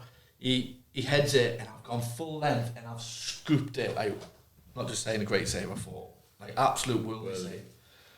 Like buzzing, like last 10 minutes. Looked over, linesman's flagging, right? So he's give the goal. So you'll see, if you watch, and all Shrewsbury Town fans will remember this, you see me run right over, like I'm like this, I was like, I've saved it, like nowhere near the line. Yeah. So obviously the game's finished. I think we drew 1-1. We needed, I think if we won that game, we would automatic was like it was done. Yeah. Do you know what I mean? So I've gone in, I've kicked the referee's door down. The lads are like, I'm fuming. I'm saying, you've lost me an extra year of my contract. I've got a young kid. Like, you've ruined my life. You've ruined my life. You've ruined my family rep. I just went all in, kicked the door down, like screaming, shouting. Lads are dragging me back. Like honestly, I was so angry, and it was probably a bit of that season as well from what happened to me at the start. And he went in the paper the next day, didn't he, Ainsworth? And he was like, we're just totally embarrassed. Yeah. Like, it was obviously the most ridiculous. Yeah. We saw an article today, didn't we? It was sent to us about it. How he's like, the next day, he was like, it was embarrassing. It was nowhere near the line. And then celebrated. Celebrated. But the next day, it was like, it was all over the newspapers. It was in like the back of the Sun, wasn't it? The goal that never was. The goal that never was. It was quite a big deal. And, in football, when I tell people what's football, I was like, it's so like, it is a fine line. Like 10 centimetres would have made me automatic promotion. Another year, another 500 quid a week on my wages. Like little stuff like that is just like you're so close, or you're so far under who you're talking about. That story is so in tune with what we've been talking about all the way through the first and second series about how football can just be 1 minute there, the next minute gone. Yeah. How it's so different at different levels. Yeah. So that's unreal, isn't it? Yeah. Highs and lows, isn't it? Like you see, like 1 minute you think, I've got nowhere to go. So you're back in through the. We get in the playoffs. We go down to Torquay. It's an absolute mission at Torquay. Mate, don't say any more because I can't breathe. Like it's like a Guy Ritchie film.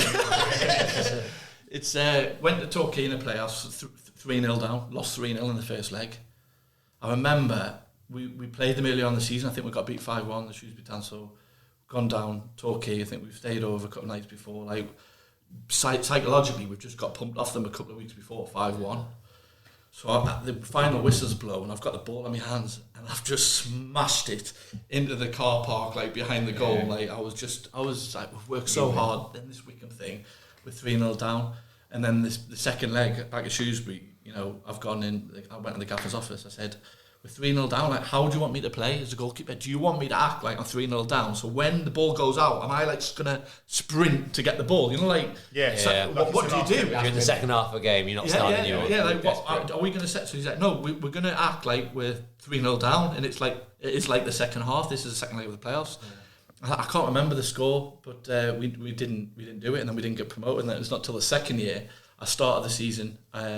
He dropped me, put Chris Neal in, top guy. We both had shared a lot of the good keeper. Yeah, really good keeper, top lad. Got on so well with Chris. And and then Chris sort of finished it off, and then he just said to me at the end of the year, look, and then you know what happened? He ended up signing Chris Wheel at the end of the year. So, and then there's this point I started having my businesses in Shrewsbury. I think that was a bit of a factor as well. You're concentrating on football, all that shout sort of come out, and then ended up going up to Rochdale with John Coleman on a non-contract. Don't know whether you've ever come across John Coleman, Accrington manager. Completely different style to Graham Turner. You know, I would be driving up from Shrewsbury to Manchester, get there, he'd be like, lads, 20 quid each, you can all go home. Lads will get the 20 quids out, give it, you know, he's got like £1,000 in his pocket. Go home, lads. I said, Gaffer, I've just drove from Shrewsbury to Salford, it's taken me 2 hours, it's stuck in traffic. It's cost me 20 quid. Yeah, give him 20 quid.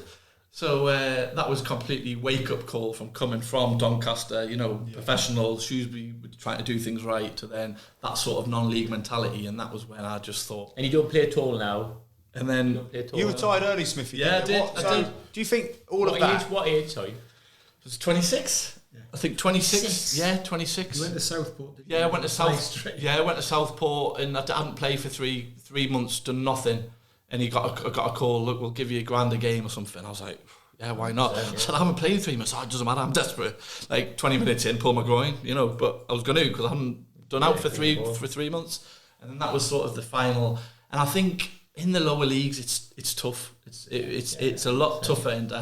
And you know, I could have carried on. I think that uncertainty, like what's round the corner, not ever knowing. Yeah. That was definitely for me. I know, like, Sam's had good careers, good reputation at them levels, so he's been able to get them years and stuck with it, didn't you? Like for me, I felt very like insecure about what was around the corner all the time. I think that sort of played a massive part in you, because that's early, isn't it? Yeah, it is early, and I sometimes regret and I sometimes don't. And ultimately, I tell people is, why did you retire? Is ultimately, I kind of had enough of being a bit of a piece of meat and someone else making a decision and other people having completely different opinions. So, you know, play at Shrewsbury. I remember I played at the Emirates, probably the best first half I've ever played. Played at the Emirates, 45,000 there. Shrewsbury fans will remember it. We're 1-0 up at half time.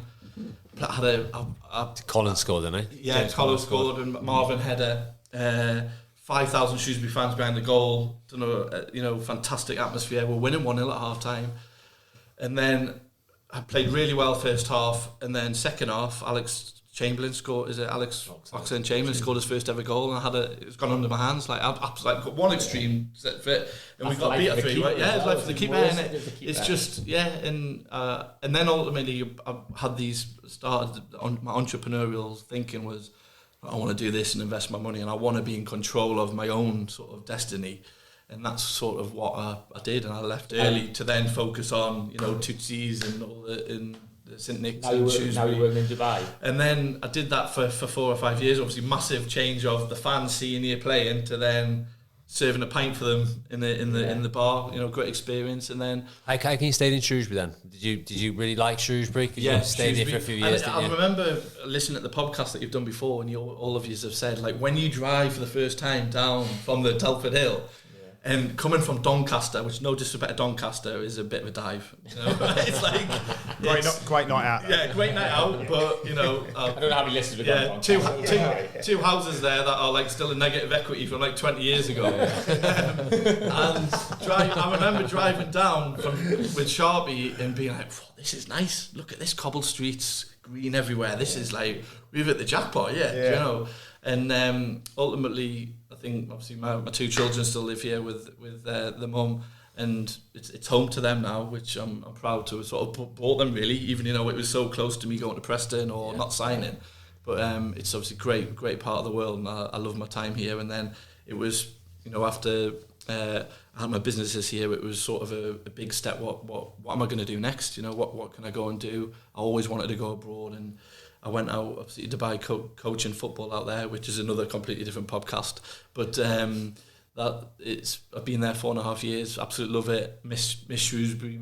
You know, you talking about the lads banter and the banter the night we're having, and miss back that regular though, aren't you? Because of the kids, you're back, and like obviously. And I come back as much as I can. The kids come out, so that's really positive, and I'm really enjoying it. I'm married, settled over there, got a baby on the way in February, so I'll have 4 in total.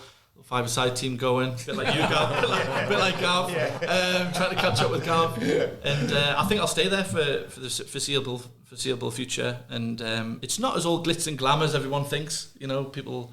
You live in Dubai and you've got loads of money. Why are we doing the podcast here? Why are we doing it in Dubai then? It's Next year. It's part two next year. Part two in Dubai. Yeah. Budgin said something about supporting it, but part two. Sat in Telford here. Well, I would. There's a big wake-up call flew in last night, and it's just like pissing down with rain. Like I haven't seen rain all year. Do you know what I mean? It's still 40 degrees back at home, but it's not all the glitz and glamour as everyone thinks. Everyone works, work extremely hard to sort of be there, and but I really enjoy it. It's completely different to what I've had here. But what I would like to say in the podcast is the ultimate, all these experience and knocks that I've had, it helps you grow. And sometimes you're down in the dumps. All these experiences I've had of the highs and the lows is, ultimately come out of it, to really sort of be on a good level and really try and focus on a steady career and taking a lot of the skills and a lot of managers and different players and use that sort of in my day-to-day life now, which is good. Yeah. It's a great story. Yeah, I'm like, you didn't know that? I'm annoyed we're not in Dubai. Sam's fuming. He'll be something for the next week about that, and I'm out of breath from your career. So, just to sort of get a little bit, finally, favourite all-time goalkeepers? Buffon. Buffon's your favourite, best ever? Best ever. To stay at the top of his profession for that length of time. Had the pleasure of meeting him when we played them. He didn't play in the away leg, but he played at home and won 1-0. Steve Harper sent me to ask for his shirt after the game to swap Harp's shirt. He sent you? Yeah. So I had to wait outside the changing room, knock on the door. Luigi! Went to the kit man, can we swap? So he's obviously gone and got Buffon. Comes out, he's got no top of it, he's got the towel around his neck. He's Like $1 million. It's $1 million. Can we swap shirts? He said, I have to do the press. So he went off down the tunnel. I'm now stood outside there to like a lemon. Probably about half an hour. I think he's gone. So I'd have had that shirt away. No, he didn't give it as hard. I remember the shirt, it was pink and black. Oh, yeah. It had a 6-pack. Yeah. Anyway, so I'm standing outside, and eventually he goes, I'm terribly sorry, I will get my shirt. So he goes in, gets his shirt, gives me the pink one, I give him Harps's, and there's a window in the door. I never told anyone, Harps will be furious. I've now got the Buffon shirt, and he's got Harps's and the skips in the corner, he's just gone. Don't need that. Yeah. Give that to the kids. Give that to the white tee. Cut that up. So that was my Buffon story, but as a player, top. Amazing. Top player. Yeah. Wow. I mean, I like people who make things look easy. Pat Jennings was probably the first goalie I ever saw live that made it look easy. He was the same. I would say Shea in 2004 probably reached a level where he was just in the groove and just had a similar kind of, you expect him to make the saves and and all that type of stuff. But as I say, he was probably the fact that he's still playing now is just quite remarkable. What about you, Smudge? Probably like my idol when I was young, Shea Given. Yeah. You're just out and out number one. Yeah. Anyone who comes close to him? A 2 and a 3? I like Edison. Yeah. I think they're the future of goalkeeping for me when you watch them play and how they could, like you set up that goal the other night, and the Liverpool goalkeeper Would you give us your 5-a-side team for players you've played with? Because I can't wait to hear your 5-a-side of yours. Players I played with, mine. Players you played with, or is it like obviously I played with a lot of the Newcastle lads, or do you want actually like league games? No. Using the squad, anyone, anyone 5-a-side. Like Shearer. What, in goal? No. Put it in goal. He's a mighty. I've got him now. Who's in goal for you? Shea Given. You're not going to score past him in them goals at the Shrewsbury Town Power League, are you? No chance. Centre half, I'm going to go. Who have I played centre half with? Trying to think of Probably like Ian Sharps. Like I know, yeah. He's done well there. Yeah, he's done well. Yeah. But as a lad and as a leader, and as that 2 years at Shrewsbury, he was top, probably one of the best captains of getting around the lads and steadying the ship. And Basically, Sharpie puts you up when you're in Shrewsbury. So yeah, he drove me for a year. So. But Sharpie. Who else? I'll tell you who was a very good player at Doncaster. Who Dave might know is someone called Brian Stock. Yeah. Stocky played at Bournemouth. Very technically, very good. I'm just trying to think of lads that you might not have heard of, but like in training and in games, keeps like the would ball, make the difference. So well. Yeah, keeps the ball. We had a lad at Doncaster. Doesn't get out of second gear, does it? Yeah, strolls around the pitch. Around. And then I've played at Newcastle like Clive, Owen, Dyer, Bellamy. But so you can't put Michael Owen in the same team as Ian Shaw. What's happening? I'm going from probably the lower leagues. So you got Shay Given, goalkeeper, Ian Sharps. Go Stocky midfield. Another midfielder. Two strikers. Probably go Patrick Clive. Flipping egg. Wow. And who else? I think the other one that was he was always great with me, and everyone doesn't really like him. Dave probably knows him, but really good guy was Craig Bellamy. Was he? That's controversial, that, because a lot of people are a bit unsure about when I was a youth team goalkeeper, and he wants to do some extra shots. Like he was at the end of training, and you come across, but he's a winner. Do you know what I mean? Yeah, he's a winner. That all the time on the podcast. Professionalism, winner. And yeah, would he bung you a few quid, but he would also, be a bit of a like, oof, that's a bit like bullying sort of thing. But he just wanted to win, and the pressure of having to play in a 5-a-side team for real when there's a 4-team tournament and you've got Bellamy, Dyer, Clivert, Nikos Davies ass, or these players, and like you let it in and they haven't won. Shit. Yeah. It's a tough pressure that the young goalkeepers have. That is ridiculous. Crazy. Dave's probably been there and think, oh God, I've got that young goalkeeper goal in my 5-side team. Like, what a nightmare. Do you know what I mean? But I think bung you a few quid, Bellamy, when he was keeping you after training. And what I used to do a lot with Lauren Robert. So he would what a left foot he has. He would want to stay out for hours, like in diving around, and I've never seen a shot. And saying, "Oh, why can't you catch it?" Like you got no chance. You know what I mean, you're just trying to get something. Away with it. So Shay Given, Ian Sharps, top captain, Stocky. Really like Stocky, and then just whoever from there. Clive and Owen. Wow. Random. I bet Sharp, Stocky, just get it forward. Turn them. Get forward, lads. Do not be, if I don't even touch the ball. Turn them. What about you, Si? 5-a-side team? This could be all night, couldn't it? No, I'm going to go for Jonathan Woodgate, the best I've ever seen at that position. In centre half. We're coming to goalkeeper at the end, though. Yeah, never saw him tackle anybody, just intercepted. Quicker than he thought. He used to race Craig Bellamy for money. Really? That was a classic one. What are they doing? Racing for money. So we'd be able to give Bellas a race, yeah? Oh, Christ. Deceptively, He's rapid then, Bellamy. I mean, obviously. Yeah, so I was thinking Woodgate had everything, though, didn't he, when he was a kid? He'd play everything. You never saw Tiger's Bramble and Bellamy racing. Lovely lad. Rude would have to be one. Rudd Hullet. Yeah. Is he in goal or not? He can play anywhere. Stocky or Mark. Do what you want. Brian Stock will play Rudd Hullet. When we're playing Gaffer, wherever you want. It's not a bad start. Who else? Now, you go for another midfielder? Another midfielder would be Gaza, probably. Oh, mate. This could be the best ever. This is going to be the best ever. Played for Whitley Bay in Gaza did. Somebody's testimonial, who you've never heard of, played for Newcastle. I'm going to say he was called somebody White. Pitched up, said, we need somebody to play Goal Classic. Simon will play it. And I've pitched up Gaza's there, forgot his boots, no boots. So it's like, what size do you say? I asked 7.5, I'm an 8, they'll do, I'll wear them. Yeah. So he's now wearing my boots. So he's like, proper, it's Gaza. Yeah. So I've got the ball in my hands, he's gone, yes, I'll have it. I've thrown it to him. The lad's come to close him down, and he's arsed it past him. Like, moved his backside and flicked passed, it and then ran around the other side. I know it's a thing, but it's like, really? And then he's just ran the full length of the pitch and then got to the goalie and done the whole, Yeah. The goalie's furious.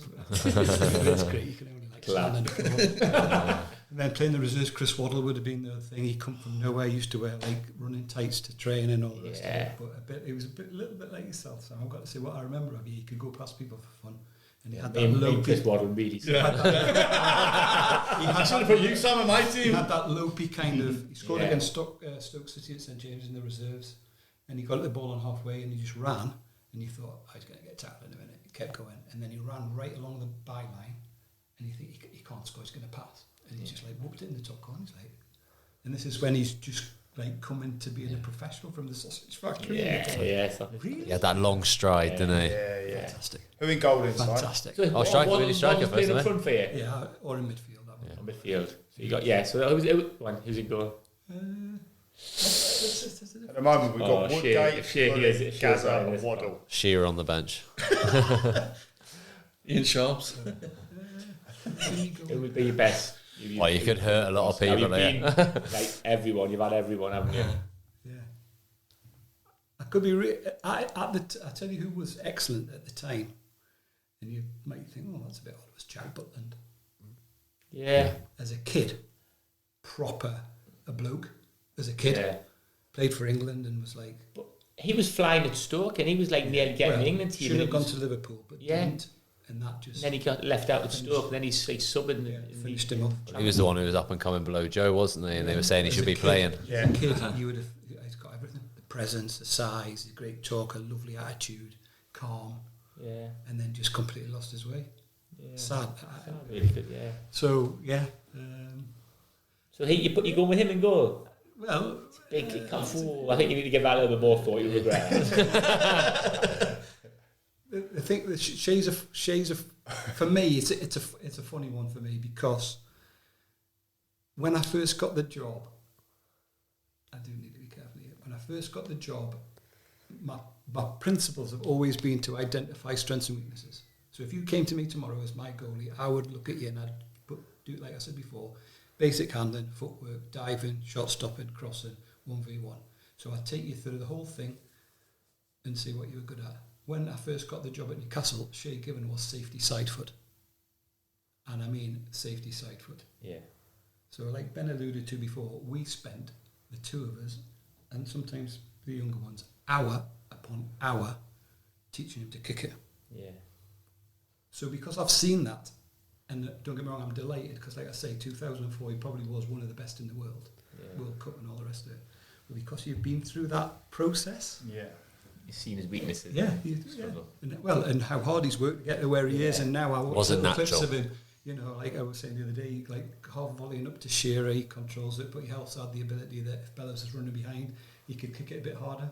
And it's a bit like people are saying, Alisson and Edison, look what they're doing. To be fair, if you look back, Van der Sar, Barthez, Shea to an extent, Schmeichel, they were terrific distributors of a ball. Do you know what I mean? And going back to the Sunderland, we played Man United in the FA Cup. Remember, you were there.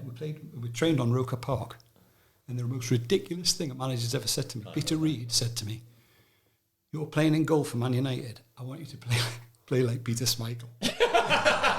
No problem, Gaffer, I'll do that. Says, you know what they're doing? You asked me to be Eric Cantona. They've got gigs on one side. They've got gigs on one side, and they've got Beckham on the other. Yeah. When you get it, just throw it to them. It's like I can't throw it outside the box. I'm a coach, by the way. I'm a coach. It's just I haven't got anybody else, so I'm standing in. Goodness gracious. That is some five-a-side team. So we're saying amazing. Who did you go for?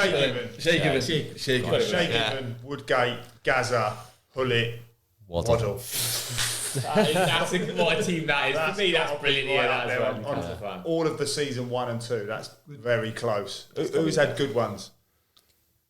Dave was good. Joe didn't do his officially, did he? Joe could have done a good one, surely. Yeah, Joe started throwing me and Sam in. He's a pink cat. Class. No, guys, amazing. That was absolutely superb. Appreciate you coming all the way from Dubai. All the way from Dubai just for the podcast. And thanks for coming down from Newcastle side, all the way. When did you come today? Was he it? drove. So. Oh, right, that's all right. You got a kick. Guys, thanks so much. Yeah, thank you. Really enjoyed that. Brilliant. See you. Great. What do we need? If you want to add us, if you want to follow us. Yeah, follow us on social media at In The Stiffs and email us at inthestiffs@gmail.com. And subscribe to our YouTube. But when this comes out, we might have more, might we? I'd have thought so. You'd like to think. Well, don't know when this is coming out, so we can't make it time specific. No, let's not elaborate on that. Thank you to Budgeons again for their support. Thanks for my flight, Budgeons. Thanks for my flight. Thanks for your flight. Invoices on emailed. Can we have a chat about the return flight? Episode 2 as well. Brilliant, guys. Thanks very much. Thank them. Well done, everybody. In The Stiffs with Budgeon Motors. Budgeon Motors are on Stafford Park in Telford and Featherbed Lane in Shrewsbury. For all your car needs, contact Budgeon now.